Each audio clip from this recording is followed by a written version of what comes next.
Does he have it? He's going to get it. He haven't got it. He's on the outside line, though, going into the fastest corner on the circuit. Surely this can't work. Dominic Ligner has got a sensational run outside line now, though, for the heavy braking zone. Around the outside goes the Audi R8. Look how much Miller's come back into play. Exactly. Miller's still such up. He's not on second and change. All of a sudden, Miller's back in play. Can Barry do it? Big Barry's going to do it.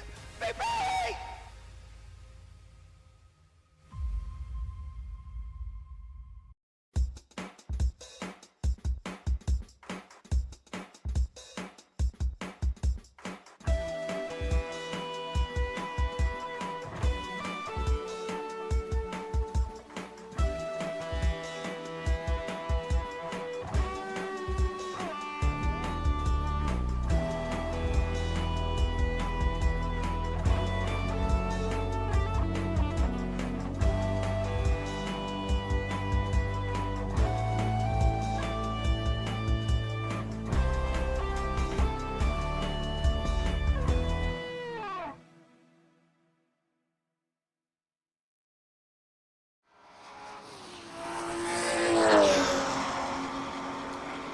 Good morning, good afternoon, good evening, ladies and gentlemen. Welcome to the WSC Virtual World Sports Car Championship here from Champion Motorsports on the JPBroadcasting Network. It's the historic series. We finished out Moderns. Now we've got to finish out the historics. 3 rounds to end this season. Still plenty of storylines to find. Still plenty of points on the table. And we will see how things play out. It's going to be myself, Bradley Dalton, in the booth with a good friend of mine, Alex Goldschmidt. And instead of Paul Glover, we have the James Parfit himself, who's going to be in the air. He's promised not to talk as much as Paul. I don't know if I believe him. We'll update you as the race goes on. But let's go ahead and take a look at where we're going to be racing today. Well, it's Bridgehampton. We've got Provence Alps Hill Climb coming up, and we've got the great, wonderful city of Paris on the 7th of December. We've made it from Daytona all the way back on the 17th of February, all the way through. Of course, Monza a few weeks ago was absolutely amazing, but we're now here in New York at Bridgehampton. This is a track that, on paper, looks not complicated, but I'll tell you right now, talking to one Mr. Ross Smith before the broadcast went live, it's pretty complicated. It's 11 turns. And again, deceptively hard. It looks simple here. We're on the 1957 layout. We'll see how things go. The strategy for D1 and D2, stay nimble and keep the momentum. Every car is equal, and that's something that I don't think we've said a lot this season. And we're looking at about 15 to 20 minutes, 4 to 6 stops across this 250 kilometers here today that we're going to run. It's going to be interesting to see how D3 handles, though, because it's different depending on what car you're in. If you're in the Shelby, all we can say is go fast. If you're in the 250 or the C2, it's all about the consistency and the tire wear. Tire wear is something that we're going to talk about a lot through this race as it stands, and I'm really interested to see how they handle it as we go. Keys to the race here: stay off the sand. Yes, stay off the sand. Focus on distance, not time. This is a distance race, 250 kilometers. Don't worry about how long it's going to take you. Just run it through, and well-timed passing. This is a small, narrow track. We're going to be looking for lots of challenging passes all the way through. And again, once those classes mix up, this race is never the same. Let's get to the scores on the doors as they stand. Here in Div 3 Pro, Bradley Sellers leads the way with 66.2 points here over Nicholas Kirsten at 58.75. Magnus Dahlgren is in third with 57.9. JT Tammy is in fourth with 53.65. Vuda de Bruin at 34.45. Timon Subic at 26.3. Ethan Funk at 20.9. Ross Smith at 15.5. Tom Lane 11.85. And Mike Bell at 11.8. And then we've got another 11 cars on there. If I didn't say your favorite driver's name in Div 3, find them there on the standings, and make sure you support them. Emmy Racing Ferrari 250 GTOs are leading our team standing, with Smile Power Racing Shelby Daytona's in second, and the Rookie Monster Shelby Daytona in third. In the Div 3 AM standings, We've had 8 drivers take part here this season. Jerry Chen leading the way, 94.3 points, with George Angelides in second place. We see them battle so much, and I'm really interested to see their battle to the end. John Mayer in third, Barry DeMarzo in fourth, Jason Whited in fifth, David Kors in sixth, Peter Meyer in seventh, and Harslav Zakic in P8. Scuderia Cavalli Ferrari leads the way in the Div 3 AM team standings, with the Flying Kiwi Racing Ferraris in second place. Now, let's talk about Div 1 2 AM. No team standings here, just driver standings. Adam Gray, 72.5 points, with Eric Monet at 69.7. Michael Locke, 41.8. James Bowders at 21.3. Fernando Ferreira at 20.8. David Baccaceladon at 20.4. Tom Mountjoy, Santiago Dancourt, Luke Goodlife, Filippo Marazzi, Pavel Cherblov, Matthias Bogle, Philippe Ducardi, Stephen Miller, and Stacy Scott's your 15 drivers in that Div 1-2 AM standings. Now, the Div 1-2 pros, Aliko Busink at 70.6 points leads Dan Herlock at 63.35. Cameron Barker in third, Ben Borman in fourth, Reese Gardner in fifth, Becky Ely in sixth place in that Lotus, David Junt in P7, Oliver Day, Dan Kirby, and Robin Mulling are your top 10. Now, 23 drivers have taken place in the Div 1-2 standings, and if I didn't say your favorite driver, be sure to find them. There's a lot of names we talk about a lot that are spread through this field. Joy Motorsports Porsche 904s lead the way in the team standings. Mike Bell Motorsports and the Alfa Romeos in second. Futego Monsters Lotus 23B in third, and Alpha Australis is in fourth. So, that rounds out our standings. That rounds out everything. And let's go ahead and bring in one wonderful Mr. Alex Goldschmidt here today. Alex, good evening, sir. Good evening, Brad. Good evening, everybody. Good to be back alongside you after the madness we had at Monza last time out. And boy, was that a show. Madness at Monza, that is the best alliteration you could use. It was a good time, though. I enjoyed it personally. I don't know that all of our drivers enjoyed it. Of course, hopefully we have no acrobatics today, but Wouter De Bruyne, mentioning no names. Yeah, no names at all. So, what are we making out of Bridgehampton? It's a track that, while I've been watching practice and qualifying, it's kind of caught me off guard how difficult these cars are finding this track, for how easy it is. Yeah, I mean, you're going to find that the Div 1s and the Div 2s, with their characteristics, are going to find it a little bit easier. But then when you've got the power of the Div 3s, then, coming out of Ahrens turn at turn 11 into Hangson at turn 1, that's going to be the main overtaking opportunity, I think. But in some respects, the layout looks not too dissimilar to Brands Hatch Indy, but of course you've got a lot of sand, so it's New York's equivalent of Zandvoort in some respects. But we've seen a little bit of video before the drivers went out for time qualifying, and that some of the Div 3s, some of those cars where they've got over 300 plus horsepower, especially if you have got the Corvette Stingrays, which have actually struggled, but it was Wouter De Bruyne that put it on pole position for overall qualifying, and it's going to be a Daytona 250 front row, because you've got Nicholas Kirsten leading the charge of the prancing horses. Robin Merling was quickest in the Alfa Romeo Giulia in Div 1 and 2 Pro, ahead of Ben Bullman and Becky Ely. So Lotus 23s could be something to watch out for. Of course, they've got the lowest fuel capacity of any of the cars on the grid apart from the Porsche 904s. And then we've got, 23 cars on the grid, rounded out by Daniel Scott in the number 07 Alfa Romeo Giulia TZ. So, yeah, this is going to be a race that's going to be quite mixed, I think.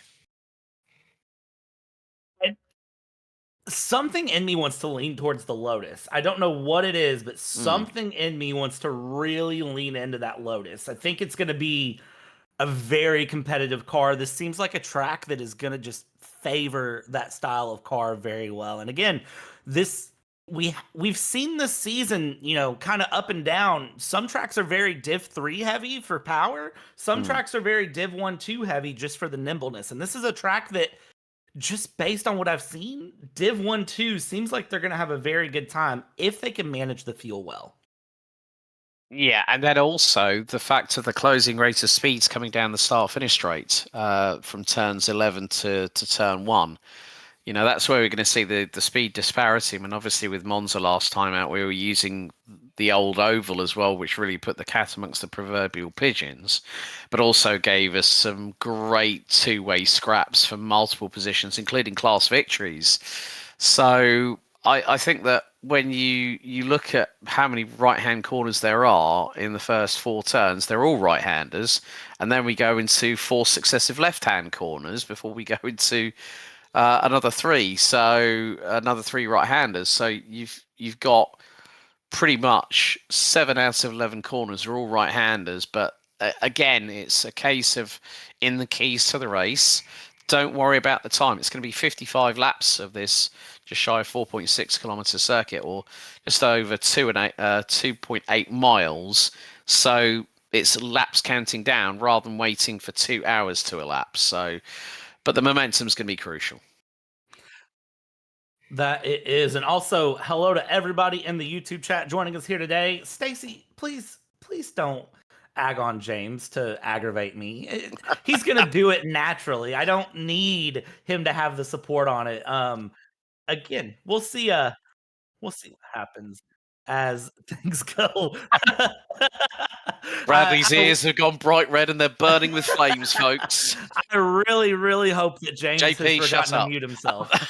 I really hope James has forgotten to mute himself. No, he can though. That's a good point.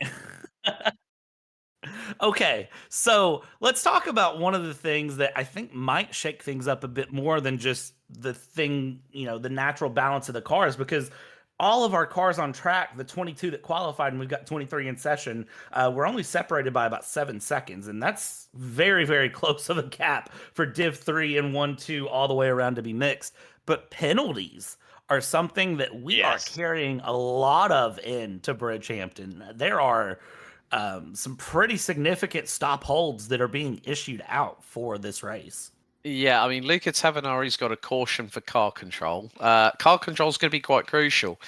You know, you look at the Ferraris, I think they're probably going to be the best of the Div 3 cars. You know, you look at the power to weight ratio. Okay, yes, it's not the most powerful car, but in terms of the weight, you've got 310 horsepower on a car that weighs just over 1,040 kilos, but then you go to a Corvette that's got nearly 400 horsepower from the 327 cubic inch small block V8, but then you've got a car that is nearly 300 kilos heavier. Do the math on that one. Momentum's going to be in the favour of Ferrari. I think I'm going to side with you with regards to the Lotus B23 with the 1340cc Cosworth Mark 6 inline 4 engine. You're talking, okay, yes, 115 horsepower, but we saw at Monza that car was actually pretty nippy at times. But this is where the cars that had the best handling characteristics, the best power to weight ratio, which also will relate to acceleration, could mean that the 250 GTO in Div 3 and the B23 Lotus in Divs 1 and 2 could be the cars to watch out for today, I think. I'd agree with that.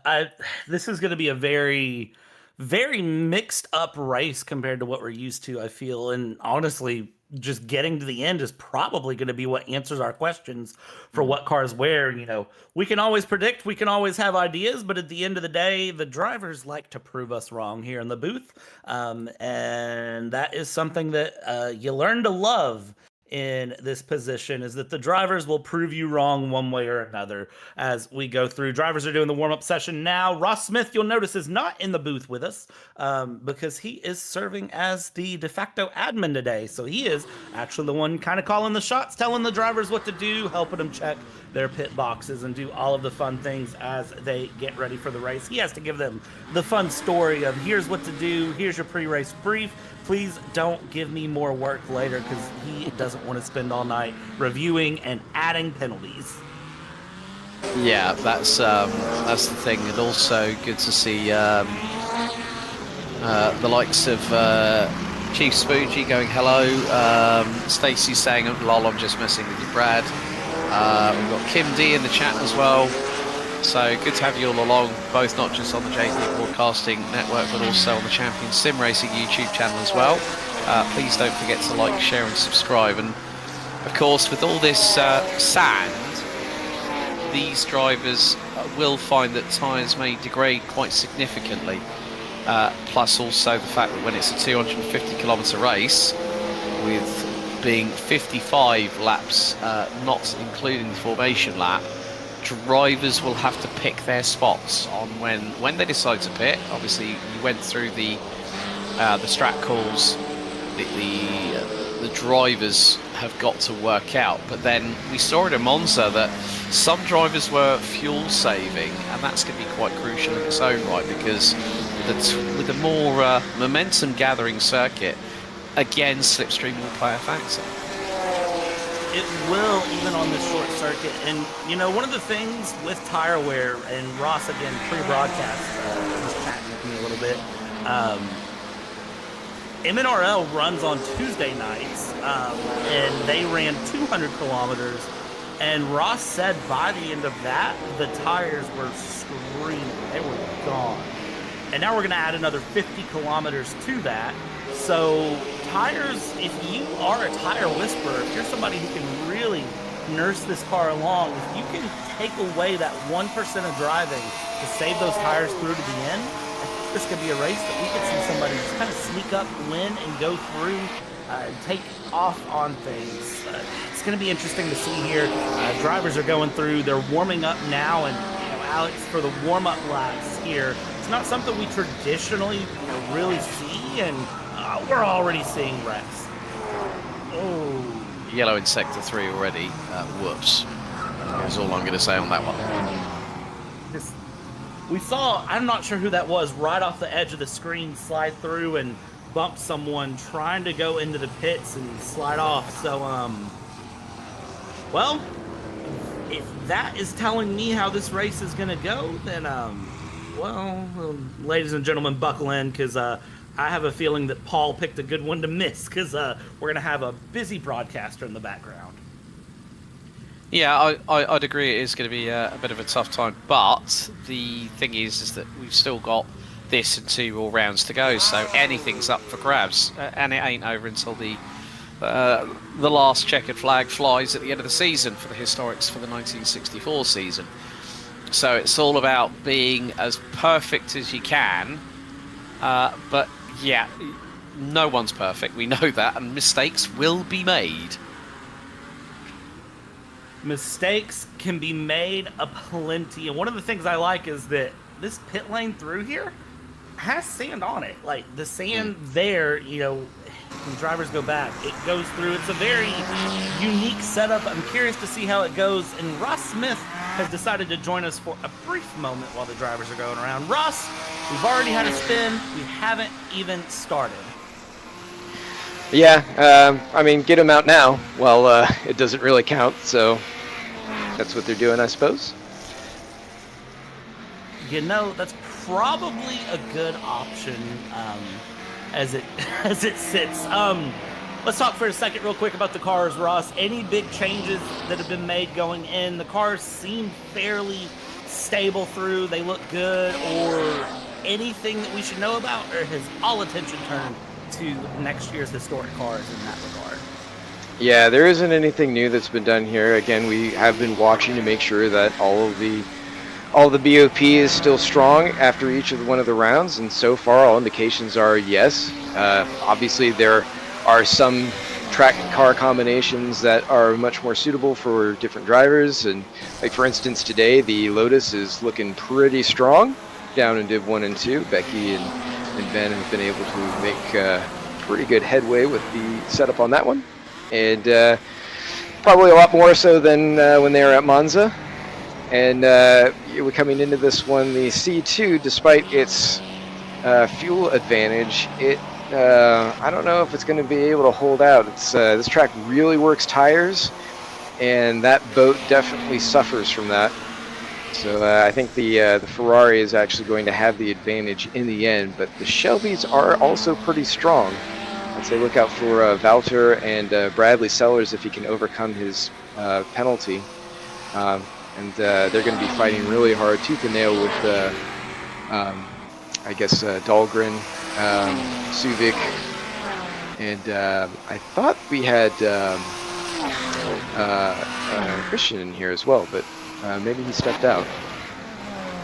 I don't see him at the moment. He may come back in, not for sure. Talk to me about the track for a second, because this is a very, very polished track that you all have put together here. And of course, this track does not exist now. It's a golf course in real life. As a golfer, I like it. As a racer, I hate it. Neither here nor there. But what did you all have to do to get this track going and make it look this good? Well, Bridgehampton, I mean, it did exist already in the workshop. So I don't recall who had it offhand. It might be ODB, but apologies for not remembering that one. But yeah, it was a labor of love put together, and we were very fortunate that it's on this 1964 calendar. It actually was in real life. They came here and they put on quite a show. It's very wide and sweeping. I mean, it almost already kind of looks like a golf course in some respects, being just northeast here of the Hamptons. It's right near, I think it's, is it Sag Harbor? I can't remember the name of it. Anyway, great track, very up and down, left and right. It's all over the place. It works tires like mad.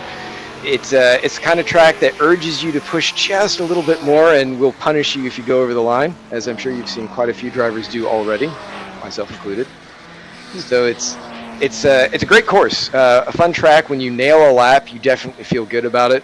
I think that everyone today, because of it's a longer race, it's 55 laps plus the formation. You're going to have to be watching those tires, watching that fuel, and I think strategy is going to win out more than anyone who's able to control the drift and just run their smoking tires out. It is going to be interesting to see who can tire whisper through. And Ross, are you a tire whisperer? Where am I going to see you at the end of this race? It's tough to say, as I received a stop and hold penalty for 10 seconds for being taken out at the Nordschleife. It's unfortunate for that because we're I don't want to talk bad about the stewards. They've got a lot on their plates, but I feel like they were able to give special consideration to the driving mechanics of some of the other cars, and there wasn't really the same sort of consideration in my incident. But that's the driver's perspective, and we're going to just have to go through and serve it out, and hopefully we're able to make it up. But a 10-second stop and hold is definitely going to hurt us. I'd say probably we'd be lucky if we're in the top 10 by the end. And I'll tell you, Ross, if this was the FIA, they would be calling you in for some community service for back talking them. So good on you for accepting it. So we'll let you jump in. I know that the session's about to get going here. So, and of course, you've got a big plate today. So, Ross, we're going to let you jump back and get ready for the race. And we'll see how that stop hold affects you. And maybe we'll talk to you again later. Yeah, I'd look forward to it. Enjoy the race. This one's going to be another wild one. I think you and Alex for sure are going to have a good time. Alex was talking before about how crazy Monza was. I think you're going to see a lot more fun action here too. I'm looking forward to it. Take it easy, Ross. We'll catch you later. All right, take care, guys. All right. Well, when Ross is saying that the race is going to be crazy, Alex, I think we can bank that the race is going to be a little bit crazy. I completely 100% concur with the pair of you on that one. You go to a different circuit, completely different layout, but of course there are going to be challenges along the way. And these drivers are not going to find it easy. They're going to be perspiring. They're going to be mentally and physically taxed throughout this race, which, as Ross rightly said, 55 laps, so just a shade over 250 kilometers. Then you've also got the formation lap, so it will be a standing start. But yeah, quite a few people, as he said, he's got a stop and hold. Robin Merling has also got a stop and hold for 10. Bradley Sellers has got a stop and hold for 10. Gilles Lalonde, who was with us at Monza, doesn't look to be on the grid this time. So a few of these, JT Tammy has also got a stop and hold 10. So yeah, the stewards have definitely had to say to the drivers, calm it down a little bit. Obviously, Ross talking about his penalty thanks to the round at the Nordschleife. But yeah, I think the divs 1 and 2s are going to spice it up quite a bit, especially with how mixed up the grid was following on from qualifying. Look at the Lotus here trying to kick the rear end out, drift around the corners. I can't tell if this is actual practice or just a little bit of a fun run here from Ben Borman and Becky Ely. It looks like this is maybe just a little bit of seeing how the Lotus handles through and around, and it seems to be handling okay. Again, this is a car that the more I look at it, the more I like it. And this is a car that I got absolutely roasted at round 1 for not having a preference of the Lotus. But as I've seen it through the season, it has looked good. And you have some moments like it running a little wide, but there it is through. We're going through, getting ready to start our formation lap and start our session. We'll get the grid pulled up here momentarily and run you down the order of how the drivers will start this 55+1 formation lap session here. 56 laps in total here today, and this is how your grid lines up. It's Wouter de Bruin in P1 with Nicholas Kirsten in P2, Magnus Dahlgren in 3rd, and Bradley Sellers in 4th place. From there, we're going to go P5, which finds Ross Smith in 6th place, Timon Subic. 7th place, Alexander Scholes. 8th place, Robin Moling. From there, we're going to move on to P9, which is going to bring us one Ben Borman. 10th place, Becky Ely. Luca Tavernari in P11, and Dan Herlock in 12th place. From there, we're looking at P13, which is going to have us Oliver Day running through with Pierre Moreno in 14th, JT Tammy in the C2 Stingray in 15th, and Aliko Busink in P16. From there, 17th place, John Mayer, Peter Meyer in the C2 and P18, Neil Wood in the Porsche 904 and P19. Scar Pope will round out 20th place, and just 3 more cars to go here. Adam Gray, Eric Monet, and Daniel Scott. 23 cars. It's a smaller grid, but for a smaller track, I'll tell you right now, it's going to feel just as busy as ever. And again, once these classes start to mix up, which may take longer than normal, again, with a very, very competitive and close lap time, it's going to be closer than we traditionally see here from all the cars, but we should start seeing some classes lap around, I'd say after about 10 or 15 laps. And Alex, that's when things get really interesting. Yeah, that will be the case, and obviously it's going to be down to the responsibility of the faster traffic, including the Div 3s, to get round past the Divs 1 and 2s very, very quickly. But they've all got to have spatial awareness here, Brad. This is a tight, momentum-carrying circuit, so it really is going to put the cat amongst the pigeons. This is going to be the case where if you've really, really practiced, it's going to show, and if you haven't practiced, it's going to be even more obvious. This is where I think the consistency part will play in. Who has really locked the time? Who has buckled up the belts? Who has put the laps in their historic cars to really get comfortable with the car control around this sandy, tricky, tire-eating track? We're about to find out here at the end of the race. Ladies and gentlemen, YouTube chat, and make sure you've got popcorn, you've got water, make sure you're ready to go. Chief Spudgy says, I hope there's not a big crash on start. Well, we don't normally see one, but we never know what happens. And Stacy Scott's game says the 00 Shelby of Ross Smith will win. Well, I'll tell you what, Stacy, if you're right, I'm giving you a high five through the internet. And there's only one way to find out. It's stay tuned through to the end. Alex, they're coming around the final couple of corners here. They're getting ready for the action, and we're about to have a race on our hands. Yeah, very much the case. I mean, ambient temperature is 22 degrees, track temperature 39. So it is going to put the tyres through the ringer, especially if they go off circuit, bring up that sand onto the track. Could compromise other drivers with unsafe rejoins if they do occur, Bradley. But game on, let's go racing. Through the final corners we go. This is through the Arntz turn out of the East Straight. Turn 11 comes around. It's orange zone through turn 4.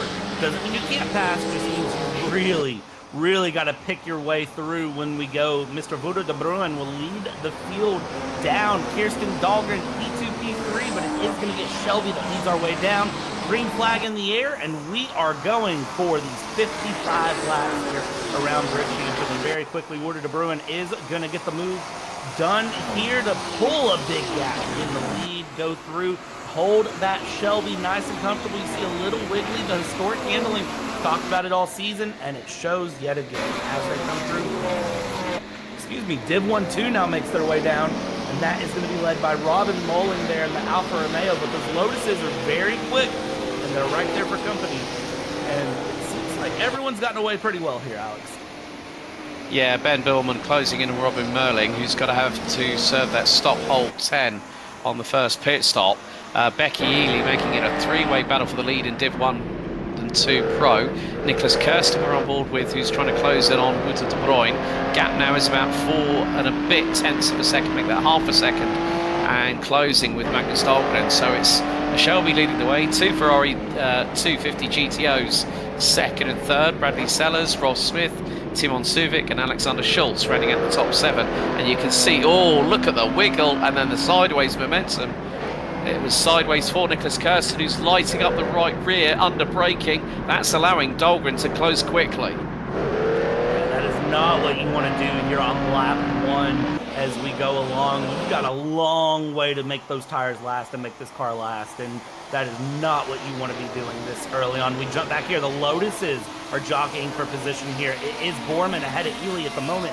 Ely, you can see, has the yellow stripes along that Lotus, and Borman just solid green on green as we go through. And Becky Ely has won a race here this season, is a very, very fast driver, and will be looking to pull a second win out of the season as we continue around. Lap 2 underway here as we go, and you can see really quick Borman is trying to get past Moling very quickly here into turn 1 around the outside. Moling tapping the brakes there. Up the Alpha goes through, and new leader in Div 1-2, Ben Borman. Yeah, Ben Borman, and then you've got Becky Ely being followed by the pair of Daniel Hurlock and Luca Tavanari.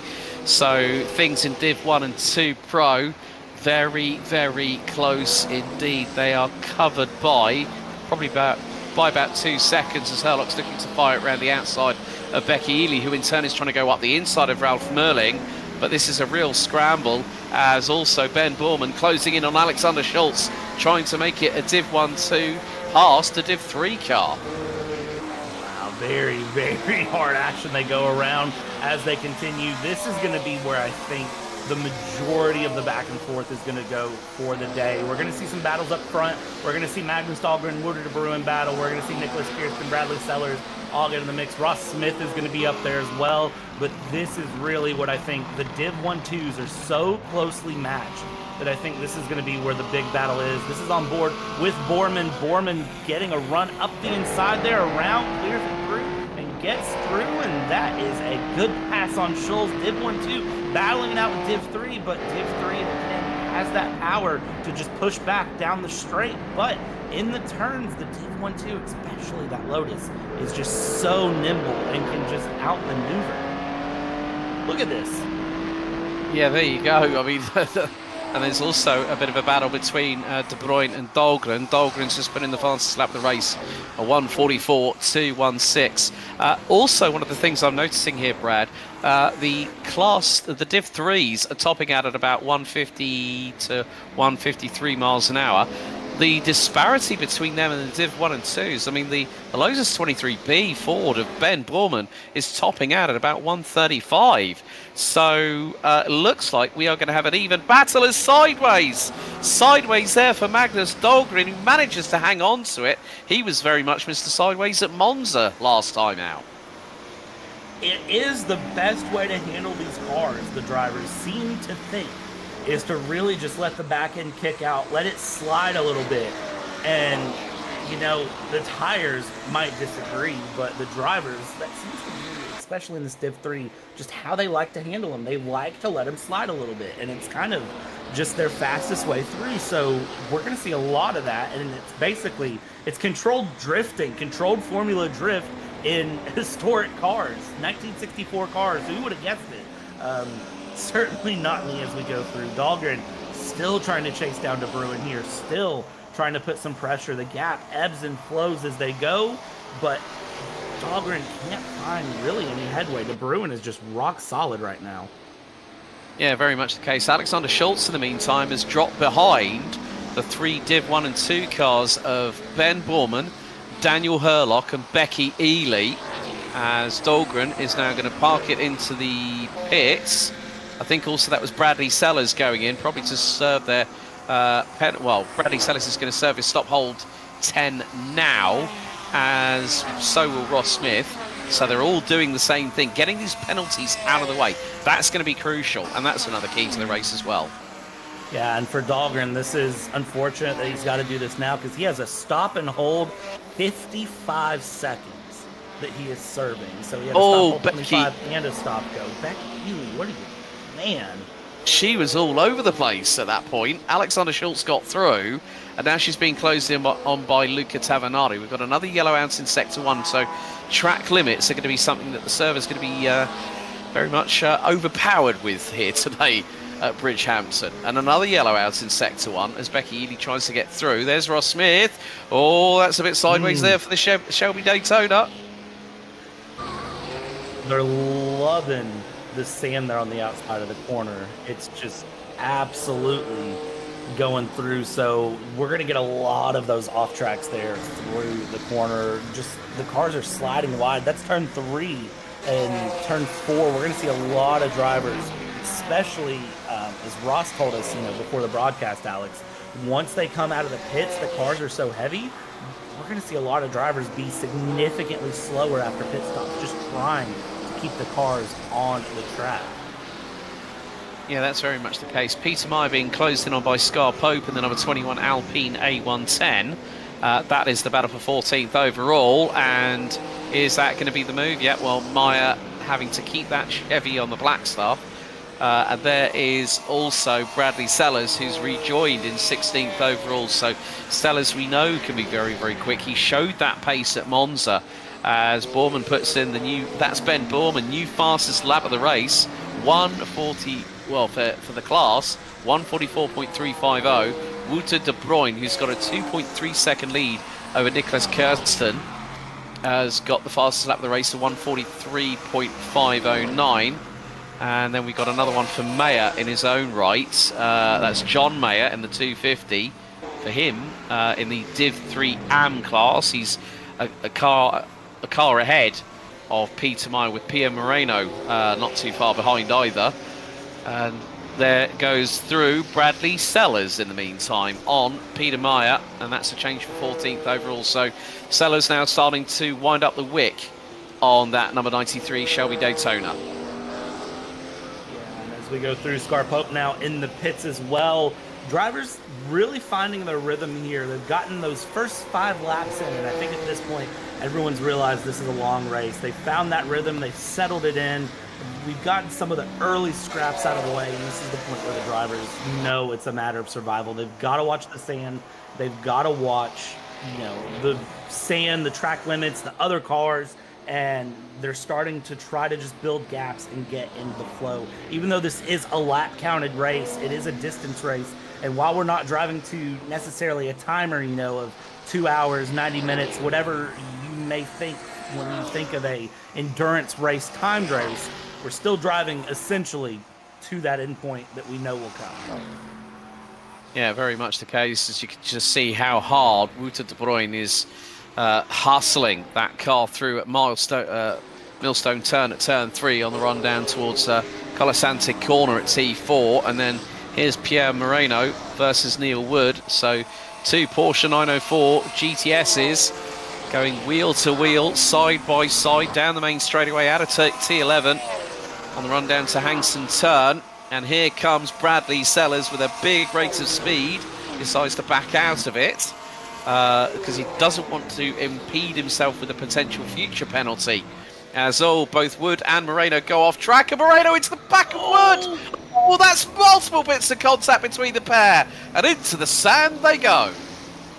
Thankfully for them, there's no barrier close by, so no issues of slamming a barrier out of nowhere. But unfortunately for them, they're all the way out into the sand, onto the beach. They might as well just go dip their toes in the ocean as we go. And that was a moment and a half there. That was 1 contact, 2 contact, and Pierre Moreno has now DNF'd from the session. Pierre Moreno, our first loss of 23 cars here today, and it came all the way on lap 7 of 56.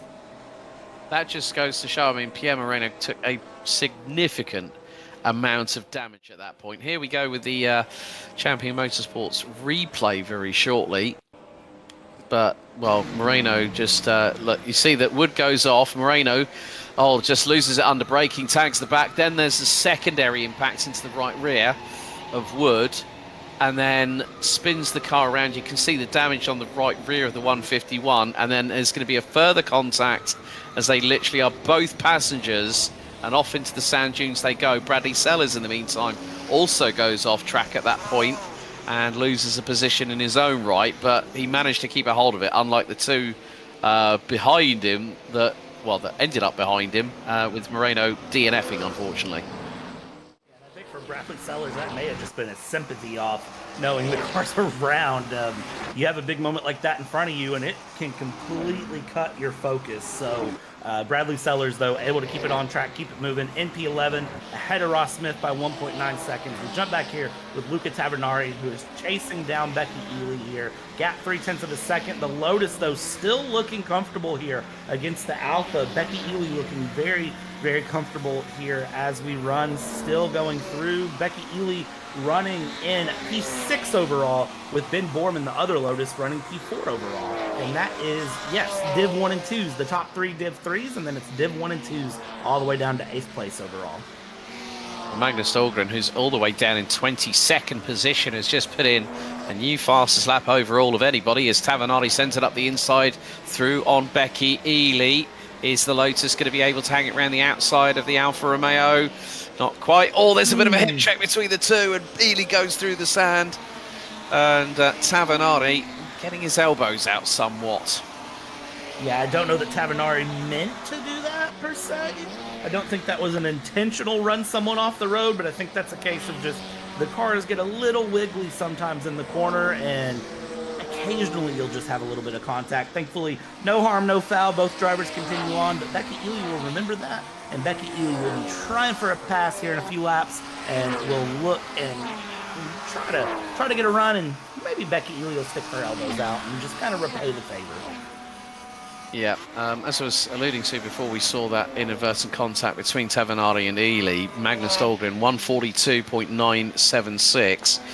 And again, just showcasing how much the dynamic of this race has changed. I'm looking at the gap between Timon Suvic and Ben Borman at the moment is 3.2 seconds. Plus also Stacey saying rest in pepperoni Moreno. That is actually quite a good one, so well done. Doyle Rudolph says that's a really tough place to leave your car on the outside. Well, the thing is, people are going for positions. They've got championships to battle for. We've got this and 2 more rounds to go as Magnus Dahlgren makes his way up to 20th overall, getting past Daniel Scott in the number 07 Alfa Romeo as they go through turns 1 into 2 and then up the dip through into Millstone turn here at 3. You can just see the elevation change. Magnus Dahlgren just literally tail wagging the dog, or the horse, so to speak, in the number in that number 89 Ferrari 250 GTO. But he's making steady progress at the moment, is Magnus. Yeah, for Magnus, this is a drive of recovery. Even though Magnus was fighting up front very early on and was doing very well, this is just a recovery drive at this point. That 55-second stop hold really wearing down, dropping Magnus to 20th place of a 23-car field. He was all the way back in 23rd for a period of time. He's fought his way back up to P20, and he is currently sitting 68 seconds off of our lead driver of Vuda de Bruin. So we will keep our eyes for Magnus Dahlgren to see what Magnus Dahlgren can do to close out 68 seconds in approximately 46 laps here. Plenty of time, but if Magnus Dahlgren misses the breaking point like that too many times, it's going to be a little bit more difficult than you would think. But he is putting in fastest lap after fastest lap and continuing to have the fastest lap on track out of anybody lap after lap after lap. So if there's anyone to keep an eye on, it is going to be Magnus Dahlgren. We jump back with Becky Ely here, who is trying to have a run back on Scholes and get a pass done here up into 7th place overall. And Becky Ely looking for a pass through. We saw her get passed earlier from Alexander Scholes, and we see Becky Ely trying to fight back. Yeah, also going through out of turn 6 into 7, Alexander Schultz getting the Ferrari 250 GTO completely all 4 wheels into the air, so there is a little bit of a hidden bump there that the drivers have to contend with. But Becky Ely doing her damnedest to close on in. I mean, looking at the lap times between the two previously, Alexander Schultz a 1:43.3, Becky Ely a second adrift at that point, but the gap between them is 2 tenths.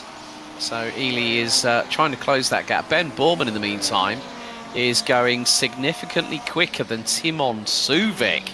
Now that's an interesting development. The gap is about 2.3 seconds between the number 81 Div 3 Ferrari 250 in 3rd overall. It now expands to 3.1 seconds as the final sector is where the Div 1 and 2 cars lose a little bit of speed on the straights. It's around about 15 miles an hour difference between Timon Suvic and the Ferrari and Ben Borman in the car that has the lowest horsepower but has the lightest weight. So acceleration and momentum carrying seems to be in the Lotus 23's favour. Yeah, when you look at the sector times, turns 5, 6, 7, 8, 9, the twisty bits, of course, are going to the Div 1-2. This is going to be Eric Monet, who is going to run very wide here. It doesn't even look like Eric Monet tried to tap the brakes there and ran through. And then, of course, we jump up. Robin Mullen then doing the same thing to the inside. And it seems like Eric Monet just giving a little bit of sympathy there to Mullen, who ran inside. So Monet said, hey, if you're going to run wide, run the outside here. And now we see Mullen into 18th place continuing along. But back to my point there after that replay, Div 1-2s are fastest in the middle sector by a considerable margin. And even then, they're holding their own in the first sector. As you said, Alex, it truly is that 3rd sector, which is the east straight, down out of the hairpin, and then down the main straight is really where they're losing time. If it wasn't for that, I would argue that Div 1-2 would be faster. Yeah, and I think that differential is going to change as well once the fuel tanks get a little bit lighter. You know, they'll be able to carry a bit more speed into the corners as JT Tammy in the Chevy Corvette Stingray currently running 17th, closing in on the recently off-track 904 GTS of Eric Monnier. This is the battle for 16th on the road. Also, more to the point, Robin Merling, who's currently 18th, running 7th in Div 1-2 Pro, if I remember, was actually the pole sitter in the class, and his race has gone tumbling a lot further than he would have liked. And just by that off-track we just just saw Merling in the background there getting a little bit tail-happy in the 07 Giulia. Again, it's just showcasing these drivers, as I said earlier on in the broadcast, are going to be physically and mentally taxed around this very, very tight momentum-carrying circuit. And here comes JT Tammy and just gets past Monnier like he's standing still. 148 miles an hour, plays 131. That's a big speed disadvantage for the 904 GTS, but of course different class as Tammy keeps the corner speed carried through in towards turn 3. Flame shoots from the side exit exhaust on the Chevy through at turn 3 at Millstone Turn. But again, it's just as you said, we see these Div 1 and 2 cars really show their spurs to the Div 3 cars through this second sector of the track.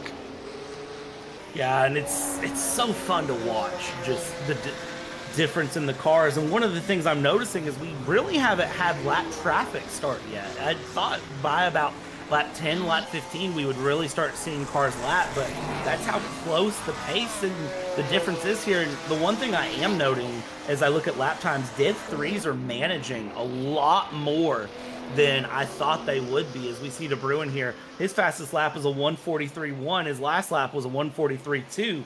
But when you compare that to the Div 1-2s, Ben Borman, our lead Div 1-2, 1:44.3. Last lap was a 1:44.7. There's not that much of a pace difference to really encourage that sort of closing of the field. Even when you go to the back, they're still running 145s, 146s down at the bottom of this 22 car field as it stands now. So we're not really going to see the big case of cars lapping cars that we're used to with these mixed class races. This isn't going to be the traditional setup where you have the fast Div 3s just flying past Div 1-2s all the time. They're really going to have to work for it when they finally catch up, and it may be much later in the race than we're used to.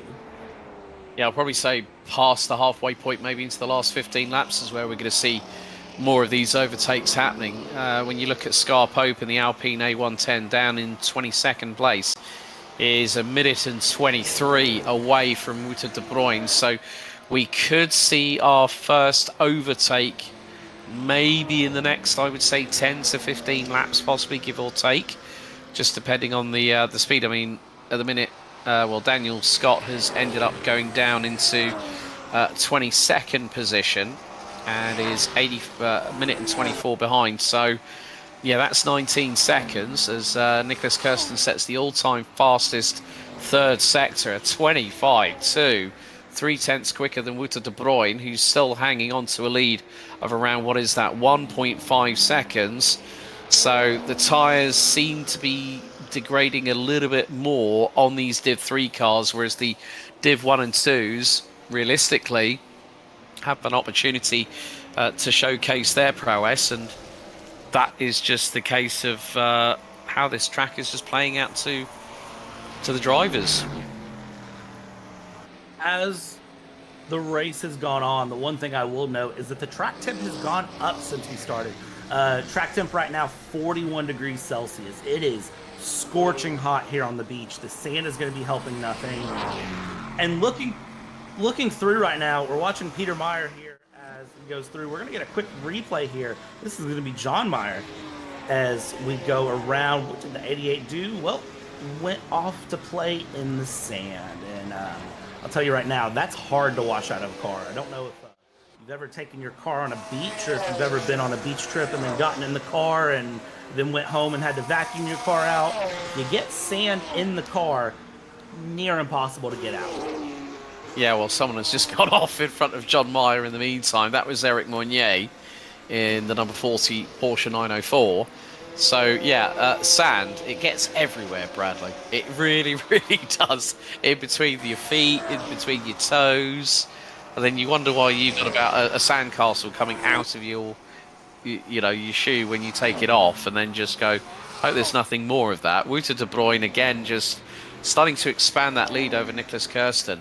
So, I think, as Ross alluded to earlier, that the Shelby Daytonas seem to have the edge at the moment in terms of the Ferraris, which we were expecting a little bit more, but of course I'm wondering how far up the order Magnus Dahlgren is going to be towards the tail end of the race. Of course, we've still got the first set of pit stops yet to come in, where no penalties are having to be thrown in the mix, so that will really show us how the strategy is going to play out between the respective classes here at Bridgehampton. I would expect the Div 1-2s to be stopping any time now, because what we were told... Oh, Mullen here having a moment. Look at that. Oh, and there's it coming together. That's not what you want. That is definitely not how we want to see passes go as they try to make that run. Magnus Dahlgren now running through and just says, you know what, you all figure that out. I'm going to go ahead and take a position or two. Thank you very much. It was like two kids battling over the last swing on the sandy playground, and Magnus Dahlgren just went, yep, thank you very much, I'll take that. You could just see how quick. Well, the thing is, just seeing there, Robin Merling in the back of shot is just completely throwing reckless caution to any corner, and then we see in the background Eric Mounier doing the same thing in the number 40. Again, the Chevy. Oh dear, that was very, very unintentional contact there between the Chevy of JT Tammy and also the Alfa Romeo of Robin Merling. That just goes to show that when you put a Div 1-2 car next to a Div 3, keep your wits about you.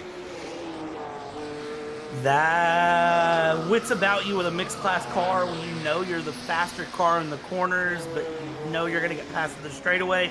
That's a tall ask, Alex. I'll tell you right now, that's a very tall ask. We do have pit stops happening. And who is it? Well, it's our friends in the Lotus. It's Ben Borman and Becky Ely. They have pulled the trigger, and they are starting our first round of Div 1-2 pit stops. No surprise to me there because, of course, the Lotus has a very, very small fuel tank that we have seen causes some moments through the season. While those cars are fast and nimble, the tiny, tiny fuel tank is problematic in those cars. 34-liter fuel tank in total.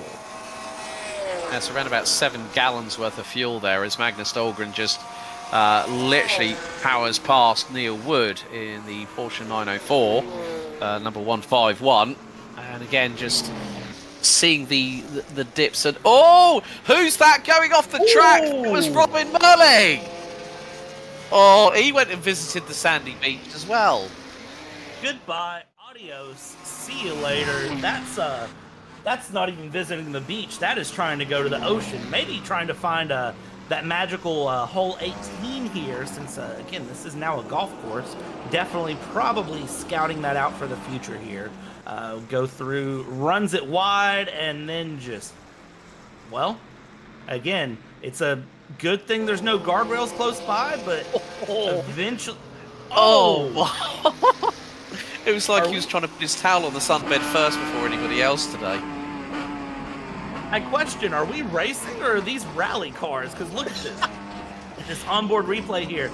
Yeah, Rallycross would be very impressed. Look at this, just over the hill. I don't have a good professional segue into this. That's just wow.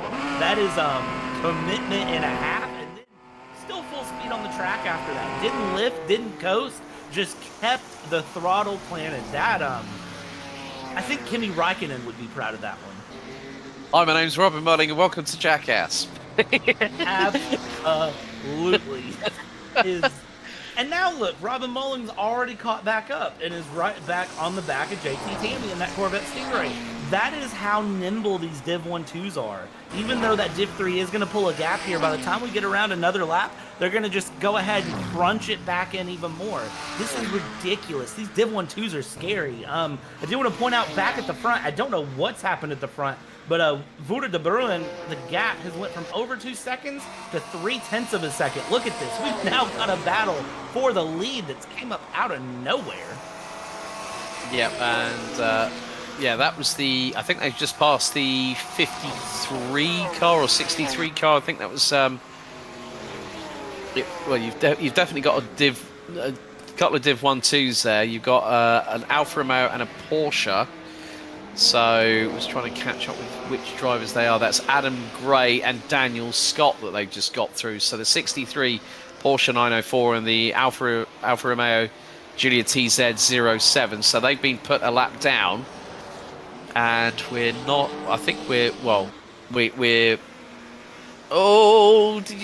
Nicholas Kirsten getting a bit of a wiggle, but he's going to dive to the inside, is he? Not quite on Wouter de Bruin as they go up through turns 7 and 8 on the run up to the hairpin.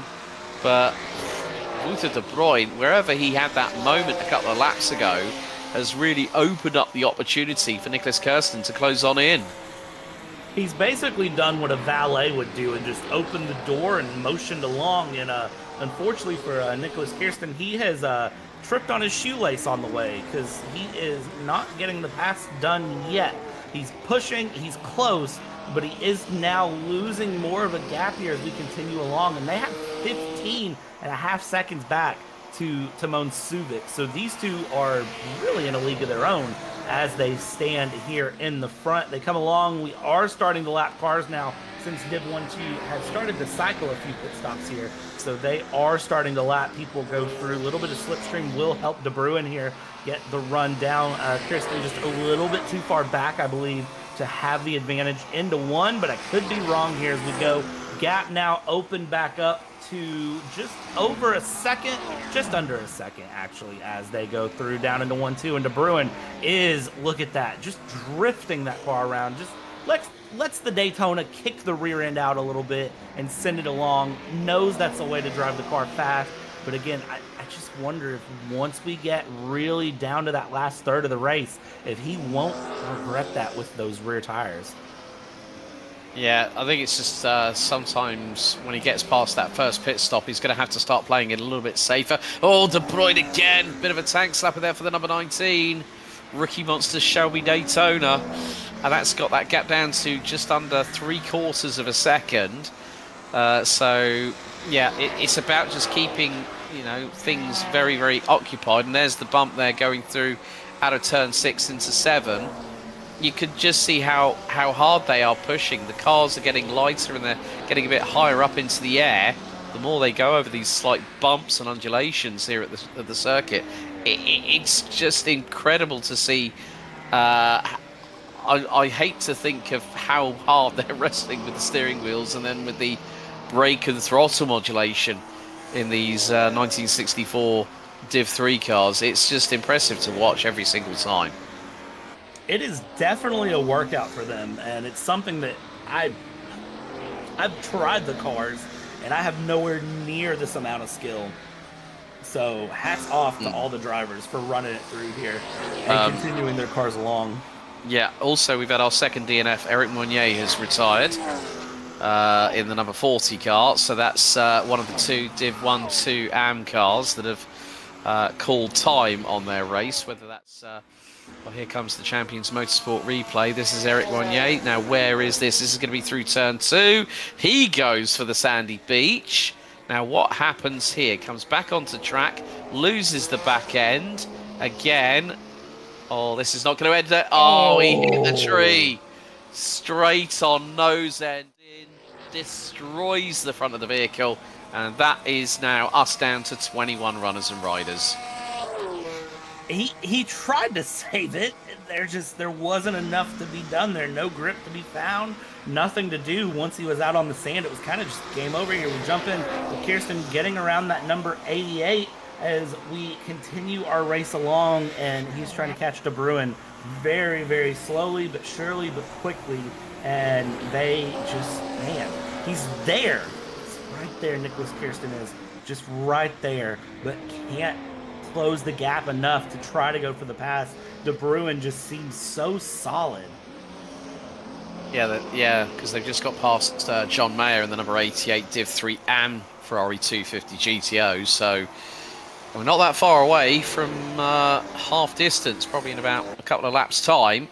But then, of course, just seeing flames sideways from De Bruin coming out of turn numbers 10 and 11.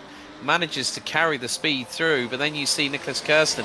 Is he going to get the overspeed now? That gap coming down to around about half a second as they're going to fire it down the hill through into Hangson Turn here at T1, and then into Turn 2, leading into Millstone Turn at 3. And this time, well, De Bruin's just got that Daytona hooked up so nicely through the first couple of corners. He's able to expand that lead again. Yeah, last lap he was 2/10 ahead in the first sector. He was 2/10 down in the second sector. And then both him and Kirsten set their personal best sectors in the third sector. But Nicholas was up 2/10 in the third sector. So we're seeing it's very back and forth, just depending on the lap for these two here in the lead as they continue along. Dan Herlock is now pit in the Alfa Romeo Giulia in the Div 1-2. So we are seeing more Div 1-2s start to make their pit stops. And I want to give a shout out to Luca Tavernari, currently still running 4th place in the Div 1-2s and very consistently in 4th place, I must say, with a 1.5 second gap there to Alexander Scholes as they continue along here. We focus on the battle up front. Just remember that it's 4 classes of battling, and it's lots of action all the way through as we continue. current fastest lap, actually, just as another side note, is Bradley Sellers with a 1:42.7 is the fastest lap we've had on track, while Mr. De Bruin here has only put in a 1:43.1 as the fastest lap. But the difference for me is the consistency. Bradley Sellers' last lap, 1:44.5, and Woodard De Bruin has consistently been in the mid 1:43s this entire race. So definitely a lot of tire saving, or just enough of kind of turning that dial down, Alex, for De Bruin to just hold it there in the lead. Yeah, I mean, he doesn't need to be leading by a big amount, but it's got to be comfortable, and whereby he knows that at one point over Nicholas Kirsten, he had the best part of a 2.5 second lead, and he nearly threw it all away along with the race lead. So if he can keep it nice and consistent, I mean, De Bruyne was 0.6 quicker through, well, it was over 2.5 tenths quicker in the opening sector. He was 8 tenths quicker in sector number 2, and then sector 3. They were literally exactly the same on the sector times, split by about 3 1,000ths. So Kirsten is just trying to follow the lines of De Bruyne and not make any mistakes in the Ferrari. And you can see as they go through up the hill and launch it over the crest at high speed, it is just about just following the line, following the wheel tracks of De Bruyne. Just mirror what he does, but just don't be a bit too overzealous when you hit the loud pedal on the right hand side of the cockpit. Yeah, and that, I think with the historic cars is the big problem. The right hand pedal is the danger pedal, I find. The brake pedal just doesn't work. Just don't use it. Use it, get the car rotated, but other than that, don't expect too much out of it, is what I tend to see with these cars. It really is all the throttle modulation. Look at this run from Peter Meyer. Bye, Robin. You were sitting still, and Peter Meyer in that C2 Stingray with the pace advantage of, I mean, the Corvette Div 3 just gone. Adios. But then look at this. Look at that rear mirror there, because there's the Div 1-2 fighting right back and just sending it back up the inside, because that C2 has to slow down so much through the corners just to get around. That is, I mean, that is what we're seeing from these cars the entire time, over and over. Div 3s get the run down the straight. Div 1-2 has to just send it into a curve. It's amazing to watch. Yeah, and now speaking of people that we're having to watch at the moment, Elko Bussink in the Joy Motorsports Porsche, closing in on the 00 of Ross Smith. Now we ride on board with Elko Bussink in the number 47. From the roof cam, you can just see the differential that when we get onto a little bit of straight tarmac, the Shelby Daytona manages to pull, stretch its legs a little bit out of the final corner. Now we ride on board. You're going to see the rev range, the rev counter in the centre of the car here. And now Elko Bussink decides to pit for the first time in the race, and so has Luca Tavanari. So now that re-promotes Ben Borman back to the race lead for Div 1-2, currently circulating in 6th overall. Bearing in mind, folks, that the Porsches and the Alphas have gotten close to half distance. So it's going to be at least, I think, possibly a 2-stopper for the Lotus 23s. I mean, we saw the first pit stops by Ben and by Becky around about lap 14. So they're going to be making probably 3 pit stops, I would think. I would say maybe for the rest of the Div 1-2s, we're probably looking at a max of 2 pit stops. Yeah, our estimate was 4 to 6 stops for Div 1-2, and I'd say that's probably a little bit high, but still plenty of time to go. I would think the Lotus, I agree with you, they may have to do a quick splash and dash at the end.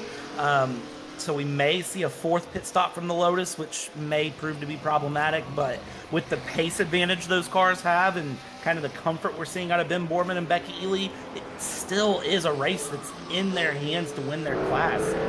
It's just a matter of, again, that consistency being key, and we can tell that Ben Borman and Becky Ely have gotten very comfortable with the setup of the car. We jump back up here to the lead here with Nicholas Kirsten, who is chasing down Wouter de Bruin still. going through, and again, still closing in time. The gap had opened up well over a second. It's now under 0.8 of a second as they continue along. But you can see that Nicholas here is really having to work that wheel of this Ferrari, and it just seems understeery to a degree. It seems like the car, no matter how far the wheel goes, just isn't wanting to obey and go around. You can see here, it feels like the car is just always aiming just to the left of where you would think it would be turning. Yeah, I mean, in terms of the cars, I mean, you look at it, it's a V12 at the front of this 250 GTO, so there's more weight on the front axle, and when you try and coax it through the corners, you would think that the front end weight advantage would be in the hands of the Ferrari, but it's clearly not. I mean, you've got a 289 cubic inch 4.7 litre V8 at the front of that Shelby Daytona, so less mass means that you're going to be able to carry the momentum through the corners a little bit easier in the Shelby Daytona. And plus also the Shelby's got a better red line, so 8,250 RPM versus 7.5k for the Ferrari. So again, it's just a case of, you look at how composed Wouter de Bruyne is behind the wheel of that Shelby Daytona. They're coming up to put a lap down onto JT Tammy, so they've lapped up to up to what will be 13th place at this moment in time on lap 24 out of 56. The additional lap is for the formation lap, folks. There's Kirsten getting late on the brakes there. He's trying to look for an opportunity. Tank slapper happens for the number 115 Ferrari as Wouter de Bruyne still hangs on. Still holding on as they continue along, but this has closed up significantly for them. This is really heating up, and it's not done yet. There's still plenty of time for this race to go. We're just now hitting lap 25. We haven't hit half race distance yet, so we have plenty of time left in this race today as we continue along, but these two are not leaving each other alone. No, definitely not. They seem to be magnetised at the moment. It just goes to show the difference in driving styles as sideways goes Wouter de Bruyne out of the final corner. Nicholas Kirsten a little bit nice and neater through there for the Ferrari. Now, does this mean he gets the opportunity of the overspeed, 135, 140 miles an hour?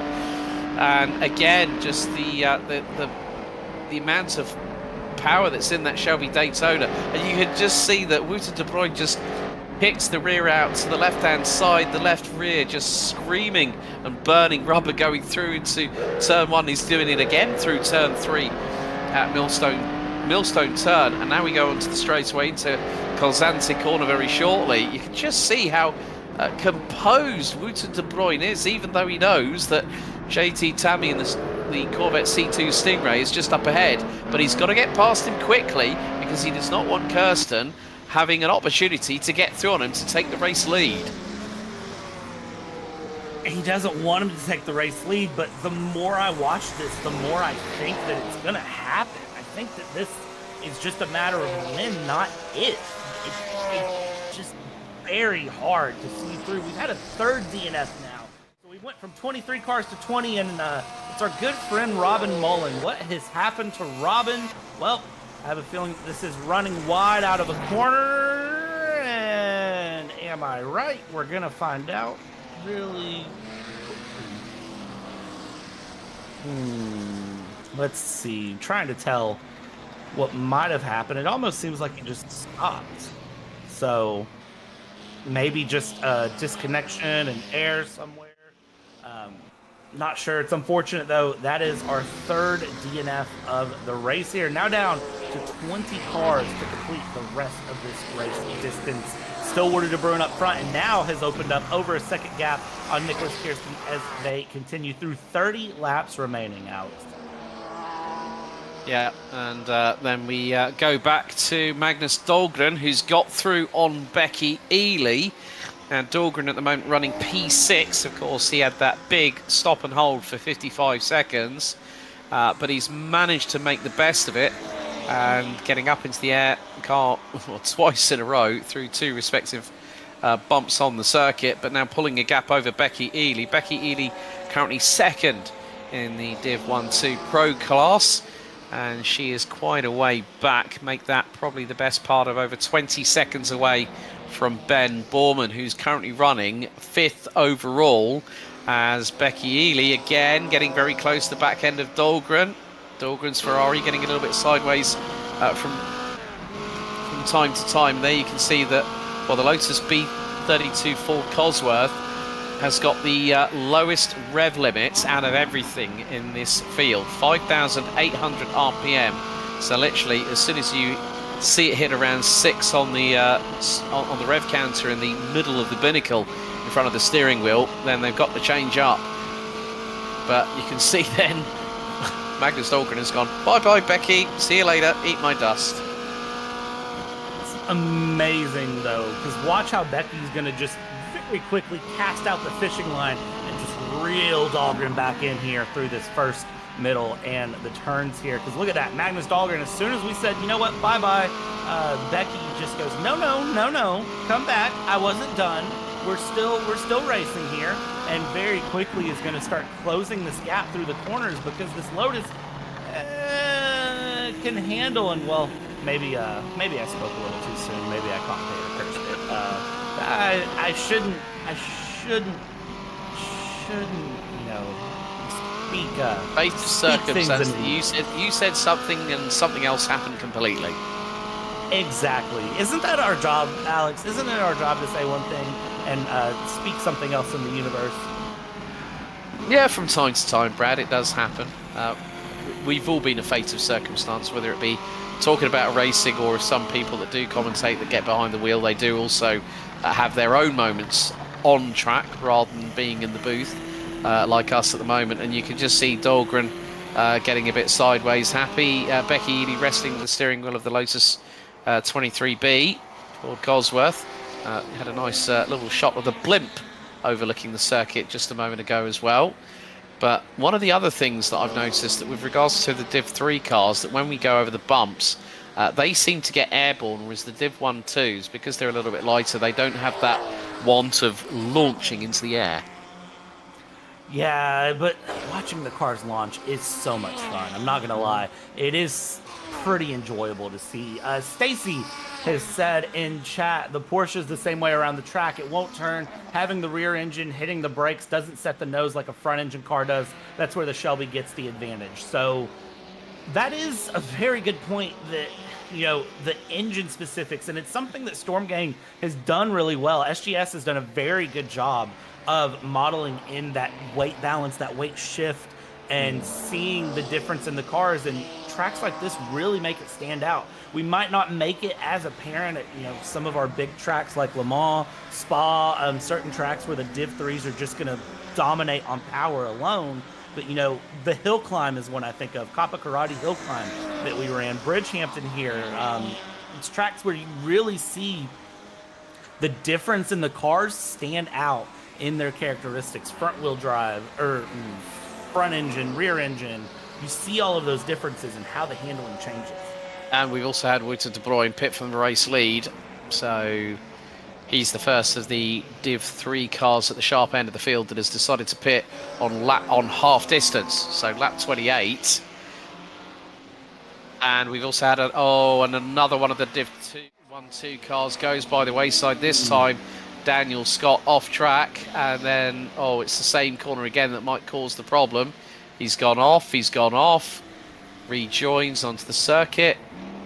So just keeping an eye to see whether there's something else that happens, because these cars do carry a lot of momentum through the corners. Goes through now. Is he going to lose the back end whilst accelerating out of the corner? Car gets a little bit of a tank slapper. Then it's into the next left. And yeah, it's whether he's had a possible disconnect as well. So yeah, it's not been an easy one. The Div 1-2s. Oh, there he goes. Oh, he's got into the greenery and he's gone flying. And I think that's another front end impact. These Div 1-2s don't like the front end impact. He goes off the circuit and then bang, hits the fence right front. Gets absolutely mullered. Yeah, there's no coming back from that one either. That is just a case of you are done. Done. Pack it up, send it to the scrapyard, and just get a new car for the next race. But again, thankfully, these are virtual cars, so no money is lost and no risk of missing the next race. Unlike sometimes the way it is and was in real life if things are a little bit too severe. Continue along now, lap 30 of 56, Alex. Nicholas here in the Ferrari up in the lead is trying to stretch legs. Look at the gap to Timon Subic, though, but Timon is in the pits there as we go, and we can see that Nicholas is just kind of stretching the Ferrari's legs here. I think that little bit of clean air, not having Wouter de Bruin ahead, is just giving a bit of time for Nicholas to really get going. The gap, 58.7 seconds. Is that enough time for a pit stop and to retain the lead? We're going to find out. Yeah, well, Wouter de Bruin trying to get a handle back on the number 19 rookie monster Shelby Daytona. Ben Borman has just pitted for the second time in this race on lap 30. So we are looking at a three-stop strategy for Ben Borman. He's just come out. But, I mean, the thing is that in comparison with the Giulias and the Porsches in the Div 1 and 2s, it's only 12 seconds to fill a 7-gallon tank. So they'll be very, very quick pit stops. Whereas you look at the Giulias and the Porsches, 33 for the Giulia with a 100-litre tank. That's 20 gallons. 22 gallons, so 110 litres for the Porsche 904s. That's 37 seconds. So it may be the case that Ben Borman and Becky Ely could be the two dark horses.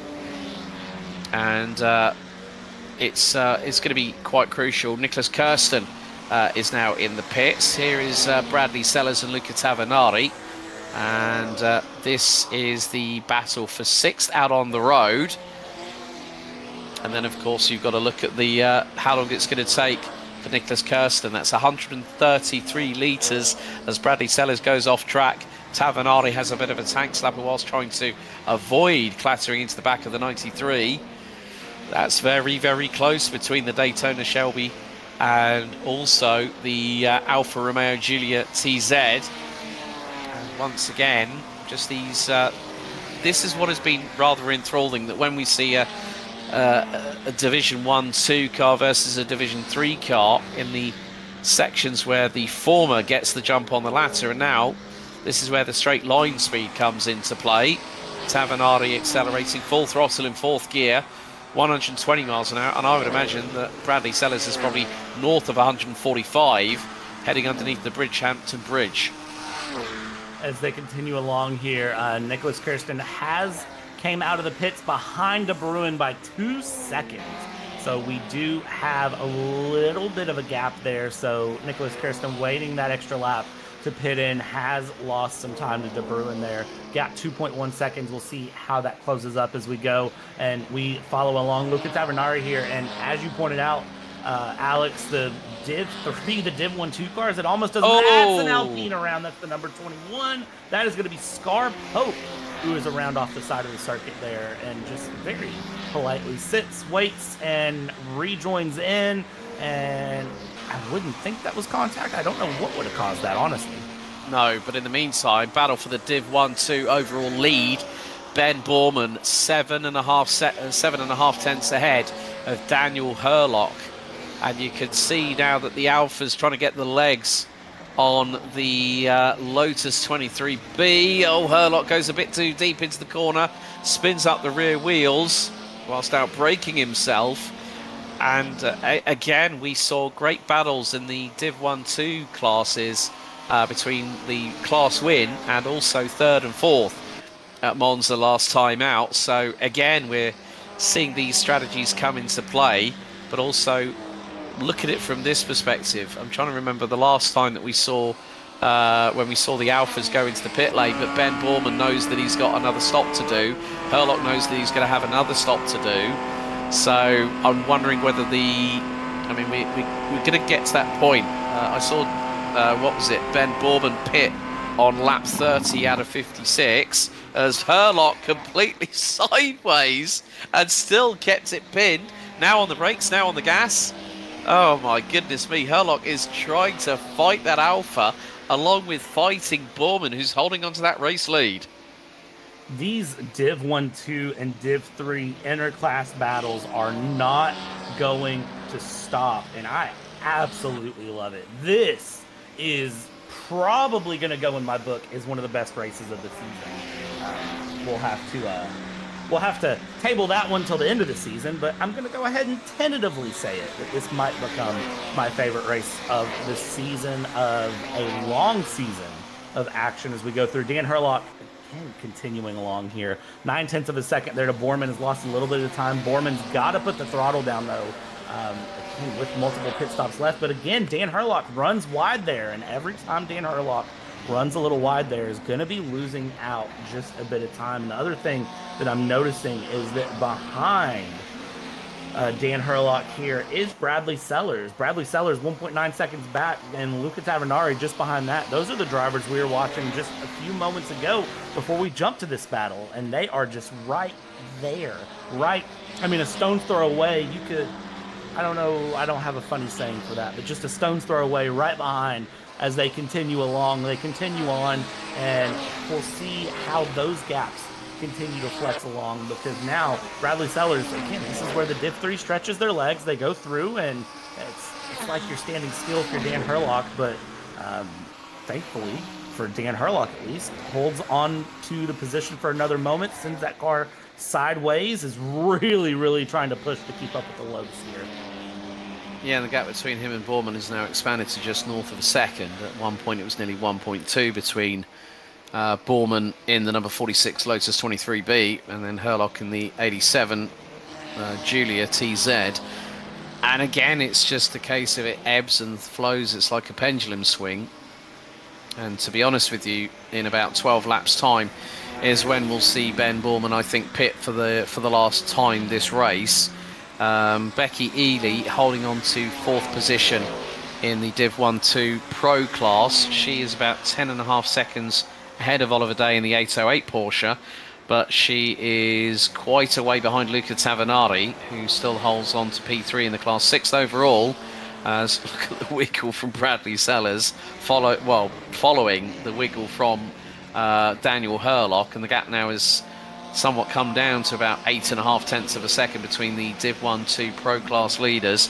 Peter Meyer has just come into pit lane, the leading Div 3 AM in the Chevy Corvette here on lap number 34 out of 56. And again, you can just see, oh my goodness, Herlock just seems to like braking traction on the rear just to keep that Alpha on the black stuff. And the same could be said for Bradley Sellers, who again is going to close that gap. You can just see how fast that Shelby Daytona is on a straight line. There he goes through on Herlock, and now Borman, and that's given a tow to Herlock, who's got that gap down to 4/10 heading into T1. Now we'll see if Herlock can take advantage. Wow! Just look at the run there. Sellers runs very wide, and now Borman's just right in the mix. Herlock's right on the rear end here, and this is the point where the Div 1-2s are faster. So this is where we're really going to see the pressure here. Herlock trying to look inside, look outside, look around, do what Herlock can to get a pass through. Not able to get that pass on Borman, but now Borman's looking and kind of saying, okay, Bradley Sellers, you got past me. I need you to go. I need you to move. I need you to do something, because you're just putting pressure on me from behind here, and I'm faster right now. It's very interesting to see the way this track ebb and flows through, and they continue along here. We jump on board with Ben Borman, who is very much just pedal to the metal. Don't look in the mirrors, just look ahead, try to follow that Div 3 around, and just try to stick through. Again, Bradley Sellers runs wide, rejoins. Ben Borman's going to have the momentum. Is Herlock behind going to follow around? Well, it's going to look the long way around the outside. You can see him just there in the mirror. Now we jump to the outside shot, and here's Herlock who's going to take the outside to the inside as they go through, and look at the block from Bradley Sellers. He says, no thank you, I'll go back past now. I'm faster than you, we're on a straightaway, and I need to go ahead and get this car moving forward. That Shelby Daytona very much trying to go through, but man, look at how much it slows down through. As I think that was Birds that just went in front of our picture. Yeah, it was. And here comes Herlock to the inside. It's wheel to wheel with Borman. Herlock's going to get the run into T1 and 2, but is he going to get the slipstream? Not quite enough. He decides to use discretion as the better part of valor through into turn 1 and turn 2. Cuts onto the dirt, keeps it pinned. Oh my goodness. Pair of stones on Dan Herlock right there. My godfathers, that was incredible commitment from the Alfa Romeo and the 87. And what this could mean is that these two keep on battling that like they are. That's going to allow Luca Tavanari to close up rather quickly. Tavanari is still within earshot, about 2.6 seconds behind. Yeah, and Tavanari will just be kind of watching this. He'll have the info that it's happening ahead, and just basically it's head down, it's consistency, it's quick, good, stable laps that we need. And everyone behind them is setting personal best sectors. So drivers are, I mean, they're opening up the wheels right now. They are really smashing the throttle. They are finding time where time is to be found right now. Lap 35 of 56, and I feel like we're on the final lap every time these cars come around because they are not done. Look at this again. We go through the hairpin and look at how much Ben Borman is catching Bradley Sellers. Yet again they go through, and that's going to be a C2 Corvette pulling out of the way there to the right-hand side. Side by side go Ben Borman and Dan Herlock. Dan Herlock will have the advantage ahead. Over the hill they go. Herlock's going to hold on. Borman's a little bit braver on the brakes in that Lotus. The Lotus a little bit lighter and able to take advantage of the turn. And for another lap, Ben Borman will cross the line ahead of Dan Herlock. But by how much? And can he hold it through turn 1? Down the main straight we go. And Alex, I might cover my eyes at this point because this is getting very, very feisty, very, very fast. Well, we were doing that quite a lot of the time when we were racing at Monza last time out. And that just goes to show how ultra competitive these drivers are. It doesn't matter what track you throw at them, it doesn't matter what car they're in, they are going to put on a show every single time. Now, looking at the gap between second and third in the Div 1-2 class, Tavanari now 2 seconds. It was 2.6 at one point. We did have a brief yellow in sector number 2. We've got a yellow out again, so some drivers probably getting a little bit exhausted with the strains of this particular circuit. And I think it was just been informed it was Alexander Schultz, so we're going to go to the Champion Motorsports replay. Alexander Schultz trying to pass one of the Div 1-2 cars. Looks to be one of the Porsches. Oh, goes off. Oh, that Ferrari's completely off exit stage right, and he's gone through into the greenery. I don't even think that was into the fence. I think that was over the fence. We're right on board here. And ladies and gentlemen, please fasten your seatbelts. We are cleared for takeoff, through, on the fence, over the fence, and adios. Oh, that's like a World Rally Championship accident that's gone completely through into the trees. And yeah, that's a... I thought we were going to see airborne. It's like, yeah, Delta 19, cleared. Please let me know if we're cleared for takeoff. Manages to get the car back out onto track. So, yeah, that was definitely a roller coaster. That was for sure. That was, I mean, I didn't know Ferrari, their cars doubled as airplanes, but, every manufacturer kind of has their side hobby. For Lamborghini, it's tractors, and I guess for Ferrari, it's going to be flying cars. A glimpse into our future as we go. Borman and Herlock are still separated bumper to bumper here. 2.5 tenths separates them in the lead for Div 1-2. Lap 37 out of 56 has been ran here in the Div 3. It's De Bruin over Nicholas Kirsten. 1.1 seconds, 1 second now as they go through Div 3 It's Meyer and Mayer as they continue along. And then in Div 1-2 your only running driver is Adam Gray, as Eric Monet has DNF'd. We've also lost Dan Scott, Robin Mulling, and Pierre Moreno at different points through this race. So we are down to 19 cars remaining on track as they go in 37 to 56. I'm not going to even try to do the mental math on that. I'll let James tell me how many laps are left in my ear. I think that means we've got 19, including this one. So it is going to be the case of just getting the car to the finish. And if you could do that, you'll have thought, oh, Monza was a tough one. They'll say Bridgehampton was a tough one. And then we've still got 2 more to go, especially with Paris being the season finale. But Yeah, right, okay. Bradley Sellers closing in on Daniel Hurlock and Ben Boorman again as the number 93 Shelby Daytona rounds out the top 5, rounds out the top 3 in Div 3 at the moment. So I think it's going to be maybe a case of shutting your eyes again very, very soon, Brad, because those 3 are really very much inseparable at this moment in time. It's been amazing how much they've ran through, and look at this. This is Boorman and Hurlock in I want to shout out very quickly in YouTube chat. Go Ben representing the skateboard. I didn't know we were calling the Lotus the skateboard, but I like it.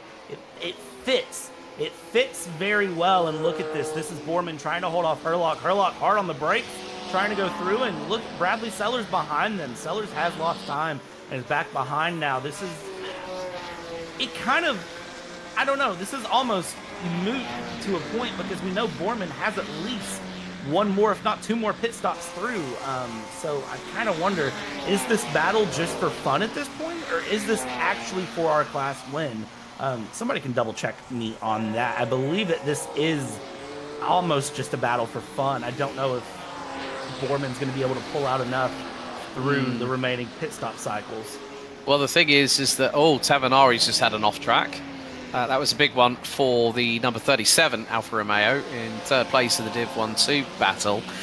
Yeah, I mean, Ben Boorman, I would say, is probably going to pit either lap 44 or 45, and then we'll have enough fuel plus a little bit of oversight just in case. But this battle could be taking a lot more fuel out of the Lotus 23B whilst battling away with Hurlock. You know, it's all about, as I said, it's about the brakes, it's about the throttle modulation, you know, carry the momentum through the corners. And if you're good at modulating the throttle in these 1964 sports cars, going through corners, you know, the the more modulation you use, the less fuel you're going to potentially use as well. But if you're going to be a bit too haphazard on the throttle, like you can see with Hurlock, who's gone completely sideways through 3, and he's kept the slide going.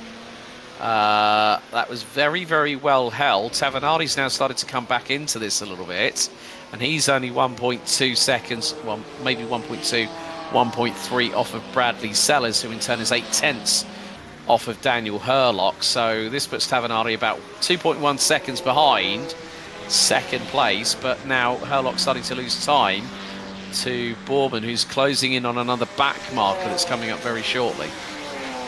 Yeah, and as we continue to watch the back markers come in, they're not, again, with the pace, the back markers I don't think are making as much of an impact on battles as we thought they would.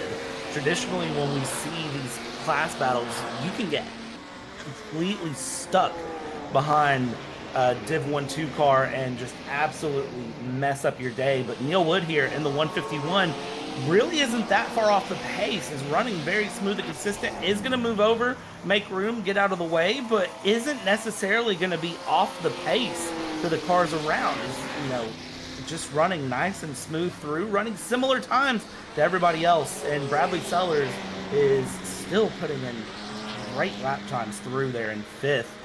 Just on that yellow car on the edge of your screen, you can see Hurlock goes through, powers on the straight. I thought Hurlock might have ended up going right into the pit lane. Of course, the Alfa Romeo's yet to make their 2nd pit stop, but the 2 Lotuses have already done theirs. So yeah, and now you can see that Hurlock's just got off big time through at T2 into 3. Oh, that was definitely a clean up on R3, and again he's gone sideways, and Sellers is through on him now. So this gives Ben Boorman a little bit of breathing room.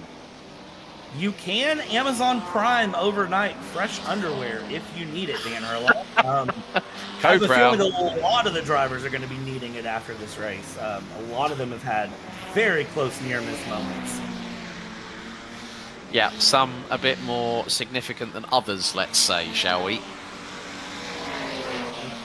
It's been one after another, and it's hard to believe that we're already 40 of 56 through this race as we go. Dan Hurlock still on the back of Bradley Sellers here, going through Oliver Day in the Porsche 904s in the pits. Dan Herlock again running a little wide here. Dan Herlock is absolutely motoring this Alfa Romeo and really, really demanding the pace out of it. And it's been amazing how it's kept up here, right on the back of Bradley Sellers, again running a little loose here. And Bradley Sellers just kind of powers away out of the corner. He's slow in the corners, but out of the corner, he's able to power away.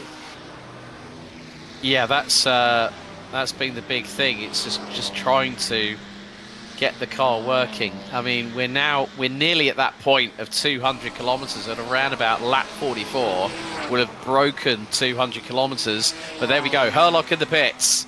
Herlock in the pits is going to be the last stop for him. Tavanari probably would say maybe lap 42 or 43 will pit for the final time. But then it will be another 4 laps before we see Ben Borman, maybe 3 or 4 laps absolute maximum for the Lotus 23B. So Ben Borman's now going to start putting qualifying style laps in. His last lap was a 44.9. Tavanari's was a 45.3. Herlock was a high 44.8, and he's dropped behind Becky Ely. So now it's going to be a case of how do these last set of pit stops in Div 1, 2 sort out the top 3.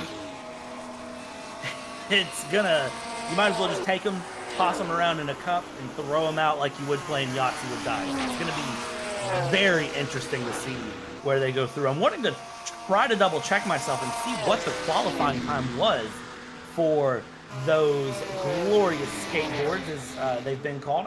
I'm gonna have to call them skateboards every time I see them. It's going to be real interesting to see. For context, Becky Ely's qualifying time was a 1:44.1, was both Becky Ely and Ben Borman. So those are the times that we're going to need to see from them to really see those Lotuses come into their own. Right now, your class leaders, as it stands, it is Ben Borman in the lead. For how long, I don't know, as Tavernari's behind there, and of course is going to have to pit and come out here at some point. Herlock now down into 24 seconds back. We know the Lotus has a somewhat quicker of a pit stop. De Bruin still in the lead over Nicholas Kirsten by 8/10 of a second. That's been fluctuating a bit. Again, Gray, the only runner in Div 1-2 AM, and in Div 3 AM, it is Meyer over Mayer by 74 seconds. That's incredible when you think about it, but yeah, I mean, the cars have just gotten quicker and quicker throughout the race, and it just goes to show that these drivers are not shy from pushing the limits of adhesion and also the performance of their vehicles, as we've seen time and time again all the way through this virtual, 1964 Virtual World Sports Car Championship. And there we go through on the 88 of John Mayer. And good to see that both Div 3 AM cars are still running, so they're still going to secure points in the championship heading into the final 2 rounds. But yeah, I think this has given Ben Borman the opportunity he needs, and he has now got a 4.5 second lead over Luca Tavanari, who could be inbound into pit road very shortly. I think maybe on this lap, because we're on 43 out of 56. Yeah, and as we continue along here, Ben Borman just very comfortably running pace, running along here. De Bruin is opening up the gap to Kirsten. We're in the closing stages here, and this is the point where I think survival mode kicks in. It really becomes that sort of fight or flight moment for some drivers. Some drivers really tend in the final laps to find that pace, and I don't know if that's just a fact that you've ran so many laps of the track at this point, you really know where your limits are, if it's just you kind of throw caution to the wind at the end and you really start to push. Some drivers do really well, and some drivers, the end is really just about, okay, I've given so much in the beginning, I've just got to get to the end, whatever it takes, even if it means, I'm a second a lap slower, you're just to the end. And again, this is a Herculean effort from all of these drivers. We see how much the cars move around. We see how much they're fighting the handling. We see how much this track specifically can cause these cars to really not have a good time. And it's got to be commended that all of the drivers are making it through, even if you've DNF'd here. I mean, just showing up, putting in the practice, putting in the qualifying, the warm-up, and taking the green flag itself was a big effort. And hats off to everyone running through. We continue around now. When is Ben Borman going to pit? That's the big $64,000 question that's got to be answered very, very shortly, I'm sure. But we have now hit effectively 200 kilometers of racing so far. Nicholas Kirsten closing in on Wouter de Bruyne. Oh, they're back at it again. That gap is coming down. It's around about 7/10 of a second as we go on to lap 44 out of 56. So 15 to go. And I think Wouter de Bruyne has got to have his eyeballs on a swivel right about now. Eyeballs on a swivel, but again, it's one thing to catch, it's another to pass. I keep saying it's a matter of when, not if, and I'm starting to think it's a matter of if, not when. The more this race has gone on, the closer they've been and the farther they've been. It's just, it's there, it's set up, it's right in your grasp, and it's just, the pass hasn't happened yet, and I can't really decide why, other than understeer versus oversteer, and that's an interesting thing for me to see. It's very unusual for me to see a driver such as Nicholas Kirsten, who I feel is the faster driver right now, but just isn't able to make the pass happen. Plus also, another thing that we talked about at Monza was the fact that the Shelby Daytona has the lowest amount of fuel in the cars, 108 litres when they're fully tanked. The Ferrari 250 GTOs have 133 litres. As now Kirsten trying to get through on De Bruyne. This could be very, very close indeed. De Bruyne gets sideways. Kirsten tries to dive towards the left-hand side of the circuit. And once again, De Bruyne just able to line that car up straight, put the hammer down and pull away from the Ferrari. But again, you're just seeing how much in control Wouter de Bruyne is. Oh, Kirsten comes out of the final corner, goes two wheels on the sand, and more to the point, well, he's trying to do what he can to get through on Wouter de Bruyne, but does not have the slipstream that he needs.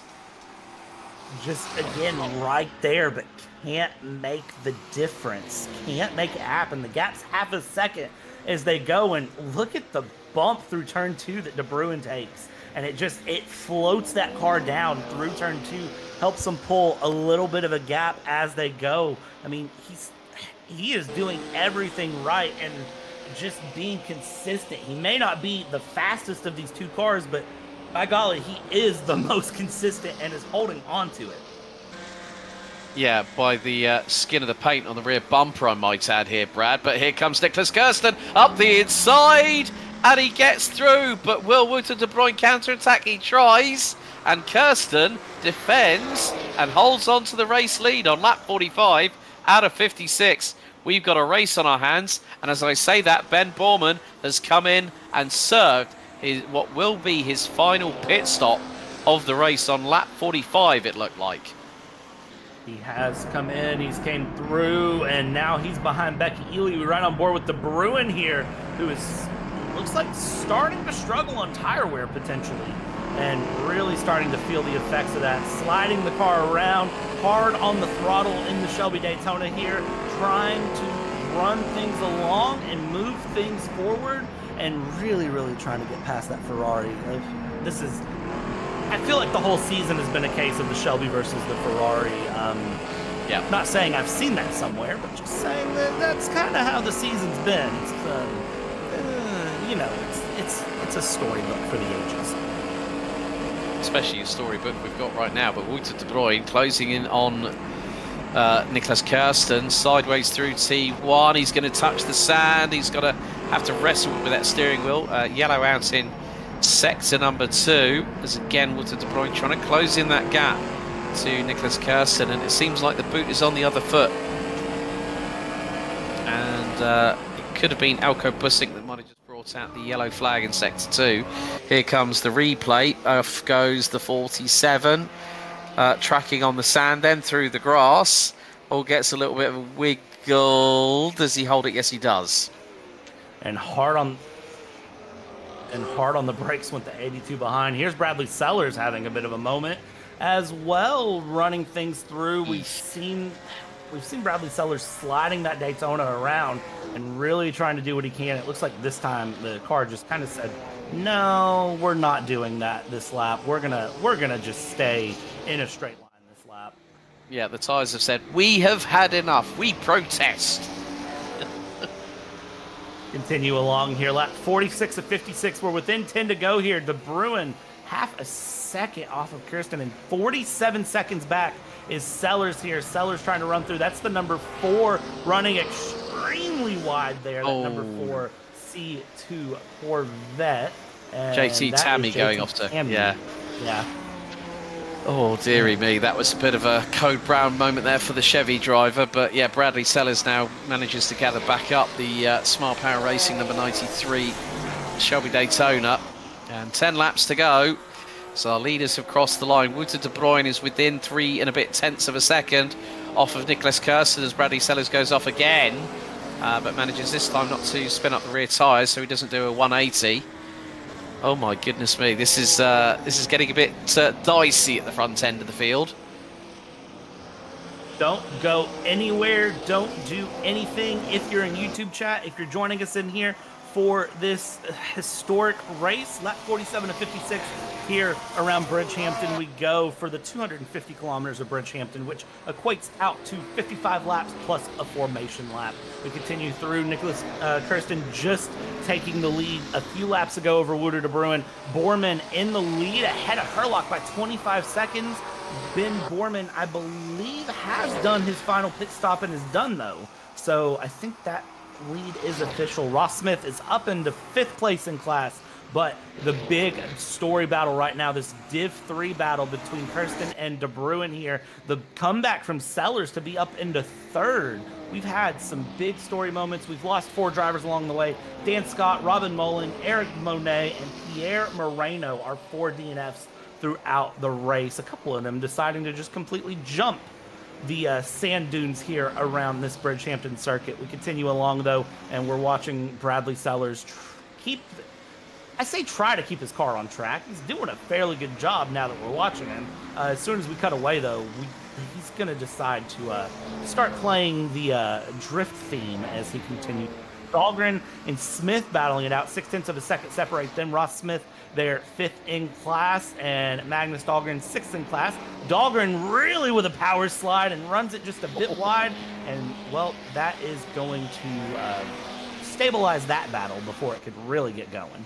Yeah, we could also have a little bit of an interesting battle for 2nd place in Div 1-2 overall, as between Daniel Herlock, Becky Ely and Luca Tavanari. The gap is 2.7 seconds covering those 3 drivers, and there they are.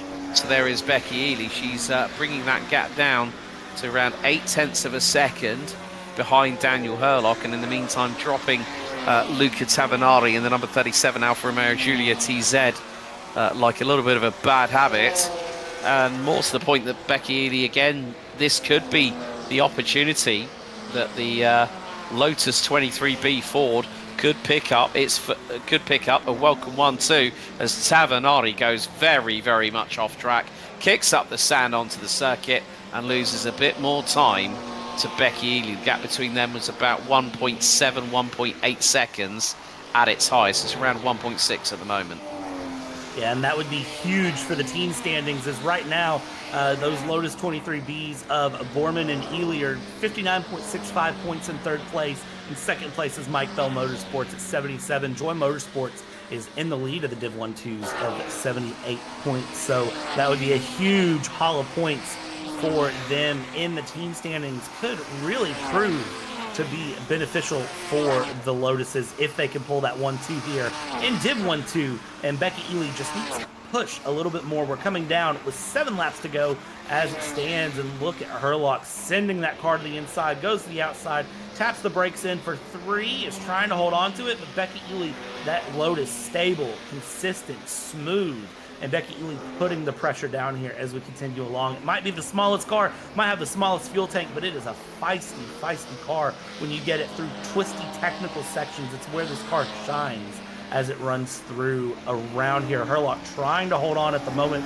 Up front, the battle between De Bruin and Kirsten has stabilized out. It's 4.4 seconds the gap now. De Bruin having a moment and losing a lot of time there in that 2nd place, and I believe that could be all she wrote up front as long as Nicholas can keep that car smooth. But here, as you pointed out, Alex, it could be a 1-2 in Div 1-2. I think the thing is that's a moment there for Herlock. That is not what you wanted to do at this later stage of the race. Losing the back end, going onto the sand, it's going to compromise all four wheels, depending if all four wheels went off track, which in the case of Herlock it clearly did. So Becky Ely and Ben Borman have had the full attack strategy. Just go as quickly as the car will and just try and capitalize on others making mistakes. And Herlock completely sideways, nice and neat and tidy from Becky Ely, coming out of turn number 11 and down the main stretch they go and across the stripe.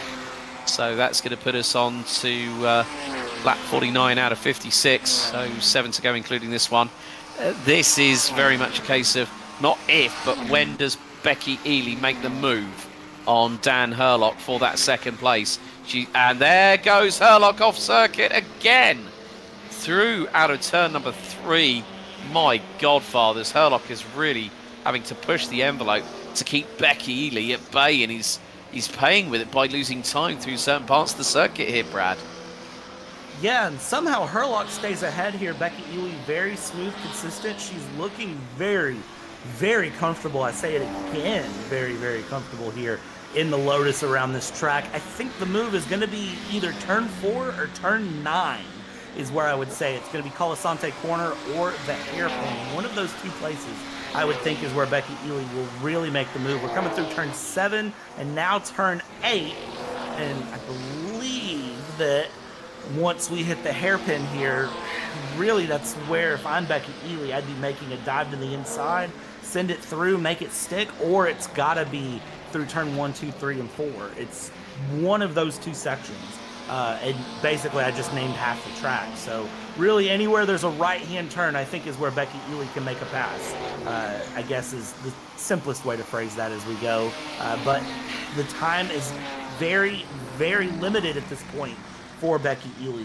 Needs to find it, and Herlock, I think, needs to dial it down 1 to 2%. As that is somebody off. That's the number Magnus 89. Dahlgren, possibly. Yeah, I think that was Dahlgren. Gonna have a look at a replay. And this is going to be, just snakes under braking, loses the back end. Hits the fence with the left-hand side of the car. And Dahlgren, very, very lucky. He didn't go any further airborne, but Becky Ely has got through on Dan Herlock, who's gone off again. Becky Ely actually was pulling to the right-hand side, coming out of turn 11, and Herlock goes off again. Tavanari does that. I'm not too sure if that's a sympathy go off circuit by Tavanari behind his teammates at Mike Bell Motorsports, but yeah, again it was a case of when, and Becky Ely saw her chance coming out of turn 11 and made it count.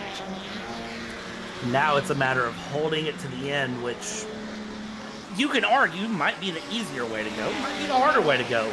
You might want to be the one being chased instead of chasing here. Becky Ely trying to bring home the 1-2 with Boardman having a 29-second advantage here on Becky Ely, the teammate here, going through their P5 and P7 overall. And there is Herlock again kicking out the rear end. Bradley Sellers is into the pits here with just a few laps to go. Is that splash and dash for the Shelby Daytona? Is that boat a problem for Wouter de Bruin? Does that mean we're going to see any more last-second pit stops in Div 3? Yeah, it was the same at Monza. The Shelbys had the pace, but the fuel capacity was not on their side again. And that's just been the case for Bradley Sellers. He's still, he's got to hope and pray for a miracle right about now. He has got the fastest lap of the race, but now Daniel Herlock finds himself, what is that going to be, half a second behind Becky Ely, who's now just keeping things very nice and clean. 5 laps to go here on lap 52, and Herlock's gone off again, and Tavanari's done exactly the same thing. It seems like he's definitely got a doppelganger, and it's his teammate behind him going off at the same points on the circuit. But this is not going to help Herlock at all in the battle for second place with Becky Ely. Mike Bell Motorsports running identical lines there, both in the Alfa Romeos. They're mirroring each other at this point as they run along. It kind of doesn't surprise me considering they're teammates, but it's also one of those sort of moments where you kind of have to do a double take and make sure you don't just see the same car twice. They go through Herlock, still losing pace to Becky Ely. The gap now 9/10 of a second, almost to a 1 second gap, but that will be a moment of really just rest and relaxation for Becky Ely at that point. Yellow flag out in Sector 2 as we still see the Mike Bell Motorsport cars running wide as they go. Get a replay here of what happened. This is that number 47 of Busink.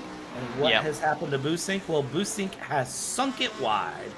Oh, and the car's completely all over the shop, sideways through the corner. And is that going to pirouette? Oh, that's exactly where we saw Bradley Sellers lose it and end up 180 degrees pointing in the wrong direction. Thankfully, nobody around, no harm, no foul. Single car spin.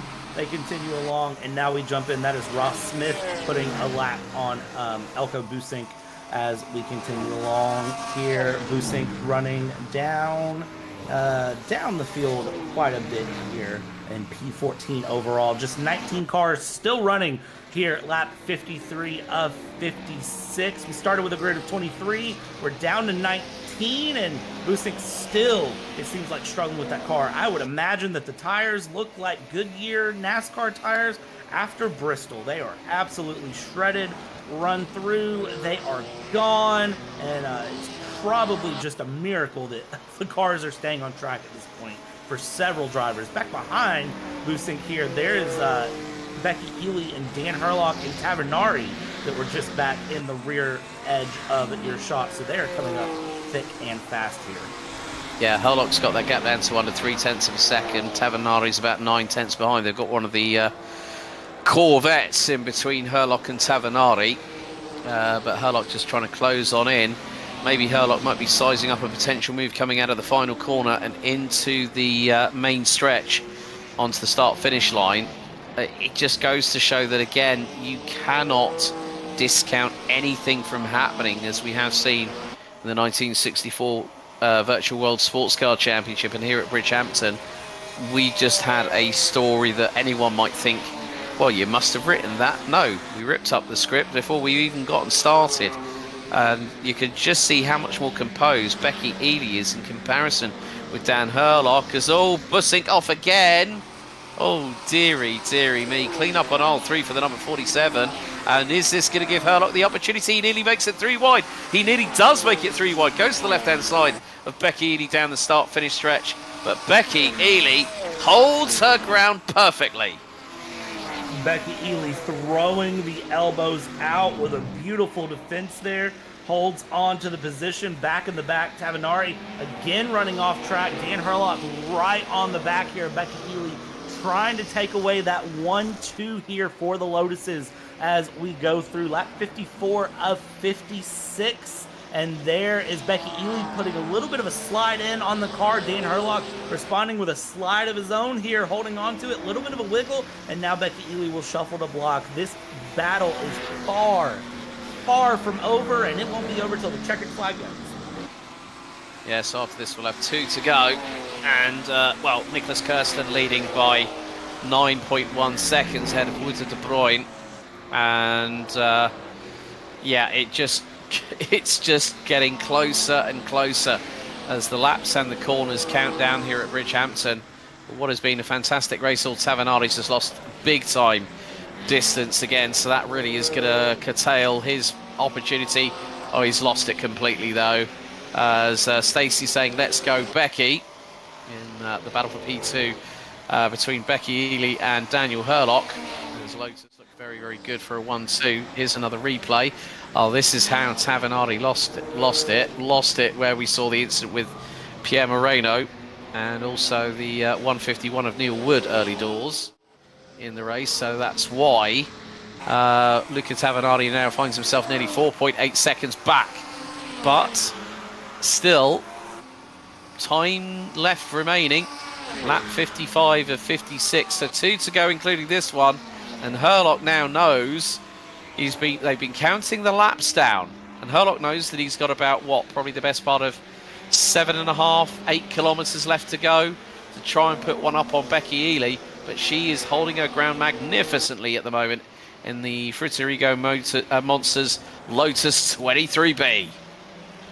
Going through here, Becky Ely knows it's all about that defense into turn one, and we could see on that last lap, Becky Ely very, very cleanly defending the inside line. De Bruin in for a 10-second pit stop. That surely has to be a splash and dash, and that will absolutely settle in that Div 3 battle. The Shelbys yet again having the fuel mileage be at their disadvantage. We go through with this Div 1-2 battle continuing along. Becky Ely, Dan Herlock, still 0.3 of a second. Becky Ely is trying to stretch this gap a little bit, trying to find a little bit of time through this middle sector of the lap, this middle portion of the lap as we go, coming back around the right-hander. Yet again, we're looking, and Dan Herlock losing more time now. Gap half a second. It is starting to close a little bit. Becky Ely a little bit slower on corner exit here, but it is that defense into turn one that is really making the difference for them. They come up the hill, down the hill, hard on the brakes, yet again into the right-hander we go, and now down onto the main straight for one last attempt here for Dan Herlock to try to find something. That's Ross Smith up ahead. Will be giving just a little bit of a draft, but not a lot here. If any at all, we go through Dan Herlock. Becky Ely's going to defend the middle line here and force Dan Herlock to run wide if he wants to pass through the outside. He's not able to go there. Hard on the brakes. There we go. And one more time there, Becky Ely defending very well, Alex. Yeah, we're on to the final lap of the race here for the 250 kilometres of Bridgehampton here for the 1964 Virtual World Sports Car Championship through Champion Sim Racing presented by Storm Gang Simulation. But this has been a titanic battle for the ages. When Daniel Herlock loses a bit more time, I think now that's put it out of reach for him to take second away from Becky Ely, but there's still corners remaining. Meantime, however, Nicholas Kirsten has a 33.1 second lead over Wouter de Bruyne for the overall race victory, nearly 50% of the way through the lap of our overall race leaders. Nicholas Kirsten doing that great overtake over Wouter de Bruyne with about 10 laps to go. Made it stick. De Bruyne having to serve a second pit stop for splash and dash, just like we saw with Bradley Sellers, who's going to be 16 seconds off of the overall podium for Div 3. But we are coming down to the wire. Becky Ely now 7/10. She's got breathing room, and that's going to help her to take second place. But meantime, we're not that far away from our overall race leader, Nicholas Kirsten, who's not that far away from getting towards the final couple of corners and is going to take the checkered here at Bridgehampton. Now we come across the line here, going through. Becky Ely will be defending from Dan Herlock, but it is Nicholas Kirsten here who will fend off Wouter de Bruyne. 35 seconds is the gap in the end, and Nicholas Kirsten will win here at Bridgehampton today after 250 kilometers. Ben Borman with 30 seconds. The gap will bring it home against Becky Ely, with teammates pulling out the 1-2 here as they go along. Still has a considerable amount of time here in the lap to finish out, but is going to be your Div 1-2 winner once they cross the line. It looks like we still have about one more lap left to go for the rest of the field, so we almost were up for Nicholas Kirsten to lap that battle we were watching with Becky Ely and Dan Herlock. Was not that far off, but bringing it across the line we go. That is just how much the pace difference changed throughout this race. Everyone dialing in, the tires wearing out, and it caused a lot of moments through this race. So they're coming through. They'll take the checkered flag momentarily here. Ben Borman now around the final corner. We have had our Div 3 AM winner, Peter Meyer, take the checkered flag down a couple of laps, and our Div 1-2 solo runner at the finish line of Adam Gray took the win as well in class there, P19 as it stands. But Dan Herlock not able to get the pass done on Becky Ely again as they go, so it will be a 1-2 for the Lotuses. Bradley Sellers was slow. Bradley Sellers was slow. He's run out of fuel. No. He's running out of fuel. It's sputtering to a stop. And it's hustle between Becky Ely and Daniel Herlock coming across the line. And Ely takes second place in the class by 0.2 of a second. And look at this, that's Luca Tavanari pushing a fuel-stricken Bradley Sellers, and then here comes Elko Bussink for good measure. They're going to make sure that Bradley Sellers crosses the line, being assisted, as opposed to saying, that's an embarrassing position to be in for Brad Sellers. I really feel for him. Thankfully, they are going to get him across the line, so no DNFs will be had here. This is very reminiscent of the King and Lightning McQueen going across. Maybe a bit more body work on both of those cars, but Bradley Sellers does finally get across the line there in 5th place as it stands. So, results. Let's talk about them, because if you had asked me to predict this race at the top of the race, I would not have been able to predict this. Nicholas Kirsten bringing it home in 1st place over Wouter de Bruin. Timon Subic in 3rd. Ben Borman in 4th. Ross Smith in 5th. Becky Ely in 6th. Dan Herlock in 7th. Bradley Sellers in 8th. Luca Tavanari in 9th. And Magnus Dahlgren fighting all the way back up into 10th place after a 55-second stop hold at the top of this race. Alexander Schultz in 11th. Oliver Day in 12th. JT Tammy in P13. Busink in 14th. Peter Meyer in 15th. Neil Wood in P16, Scar Pope into 17th, John Mayer P18, Adam Gray in 19th, and Dan Scott bringing it home 20th as one of our 4 DNFs. And just our other 3 DNFs to round out, Robin Molling, Eric Monet, and Pierre Moreno. 23 cars took the start, 19 cars finished this race. And I tell you what, Alex, you joined me for Monza, you joined me here, and they've been stellar races. They have. It's... What can I say? Wow, and then some. Wow, add another wow, and add one more wow, just for no particular reason other than the fact that we can. So we're going to grab and start our interview process. So we're going to grab our Div 3 overall winner here, Nicholas Kirsten. And Nicholas, the Ferrari... riding on board with you, it seemed like there was some understeer, but in the end, it seems like you were able to get to grips with the car handling near the end. Talk to me about your race. Hello. Yeah, it was a quite intense race for the first 45 laps or so. Very close battle with Wouter all the time. Actually, I expected him to pit earlier than he did. I hoped I could get through during the pit stops, but yeah, then when he went past half distance, it was clear I had to pass him on the track somehow. And yeah, luckily there was an opportunity, and I could get through. Don't know what happened to Wouter then. I think he lost half a minute, maybe some incident. Don't know. I believe what happened was he had to take a pit stop there near the end. So maybe just a little bit of fuel miscalculation. Nicholas, I got to ask, how's it feel to have the win here at Bridgehampton? Because, I mean, for lack of a better phrase, it seemed like you were really, really fighting the car from top to bottom. Yeah, actually, I think the car didn't handle too bad. I set it up with a bit of understeer because I knew that the rear tires would wear more than the front tires.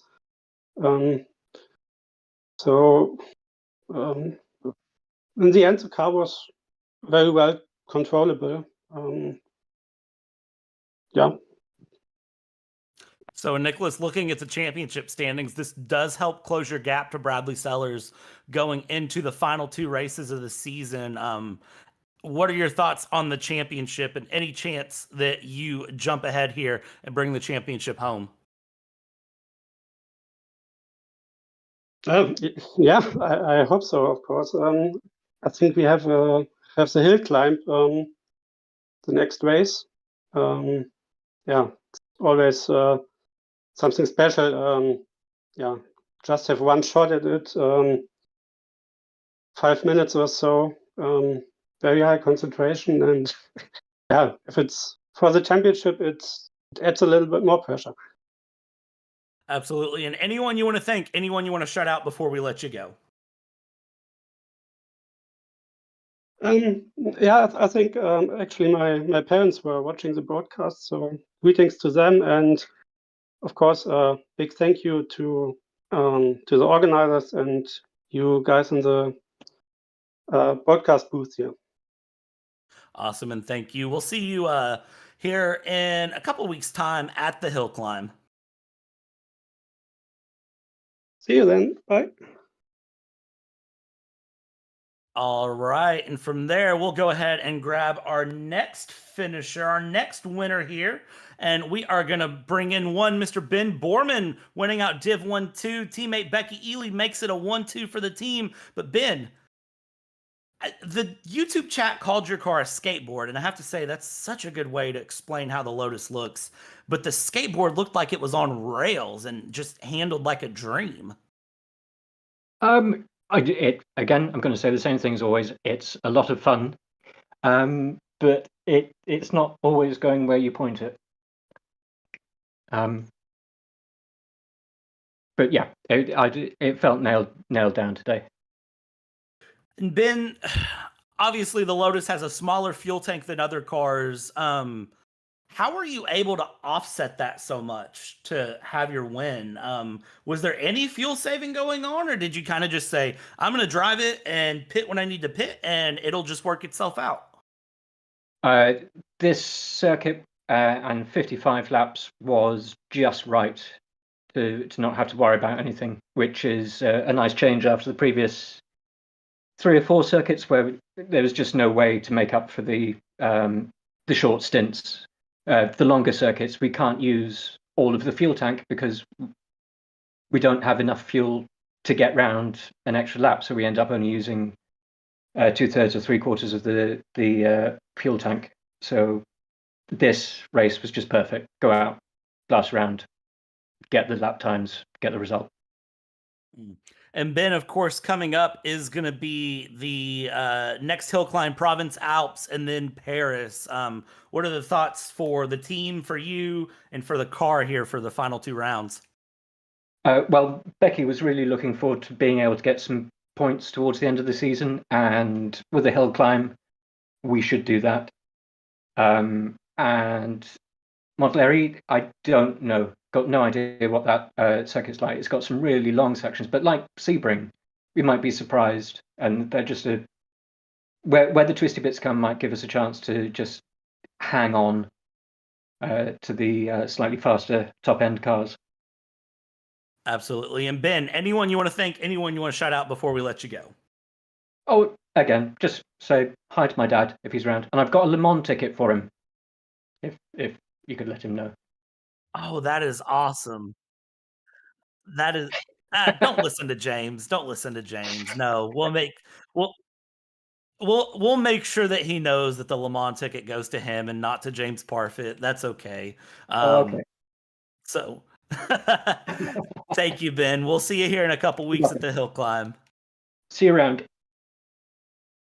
James, trying to take a Le Mans ticket from Ben Borman's dad. Hold on a minute. He said, let my dad know, right? If we just now ignore that, cut that bit out, don't tell his dad, and I'll DM Brad and say, look, so I'll DM Ben and say, sorry, mate, your dad didn't hear it. I will happily join you instead. I don't know if broadcast heard that or not. I'm going to assume they didn't, so I just won't repeat it. Oh, okay. There we go. They did hear it. Oh, All right. I made sure the lovely guys at home heard that. Perfectly fine. There we go. Anyways, if you're Ben Borman's dad and you're around, he has a Le Mans ticket for you. So that's the message communicated. Now, what you do with that information? We're trying to just stop it. Stop telling him. Oh, you two get a room. All right. Well, we'll jump from that case and the ticket of Le Mans. We'll go to Adam Gray. Adam Gray running through the only Div 1-2 AM to finish here. And Adam, I got to ask, how'd the car feel? The car felt good, to be honest. It's just a shame I had no one to race. I mean, you seem like you had plenty of racing going around, though. Yeah, obviously they were a lot faster, the pros, and the obviously Div 3s. So, yeah, didn't really have no one to race at my same level.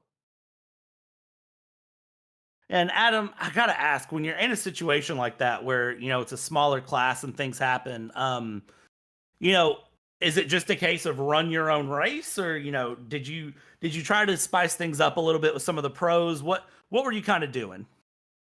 So basically, I was just trying to make my laps consistent, really. Just concentrate on my own race. I did try racing a few of the Div 1-2 pros, but obviously I was going to lose that game. Yes, literally just add my own race or putting laps on to get consistent time. Well, it seems like you did a pretty good job of that, because things were, very close across the entire field. Even between, qualifying, I think 7 seconds is what separated first from 23rd in qualifying today. So it seems like everyone was fairly close to compete, regardless of, class or car. Before we let you go, anyone you want to thank, anyone you'd like to shout out? Just the CMS crew, they did a fantastic job. Every season putting these races together in the modern or the histories, and I know Dom spent a lot of time trying to get this track sorted for us, so a big thank you to all those. Awesome, and a big shout out to you, Adam. Congratulations on the win. We'll see you in 2 weeks for the Province Alps hill climb. Yep, sure, looking forward to it. All right. Well, Alex, we've had a wild day. Monza was wild a couple weeks ago. We've had a wild day here today in New York, and now we're going to jump to a hill climb here in a couple of weeks. Can't ask for much more for the end of the season. No, not at all. I mean, it just really goes to show how close the championship can be heading into the business end of the season. So, yeah, 2 different circuits, 2 different challenges. The drivers have got to be on their A game, buddy. No championship is decided yet, so still plenty to go around. And if you want to tune in, be sure to like, subscribe, ring the bells, do all of those things that you can do to support us here for the stream. But on behalf of Alex Goldschmidt, on behalf of one Mr. James Parfit behind the cameras, my name is Bradley Dalton. We've taken you start to finish here at Bridgehampton today. Be sure to join us on the next one where we'll take you start to finish yet again. Good night.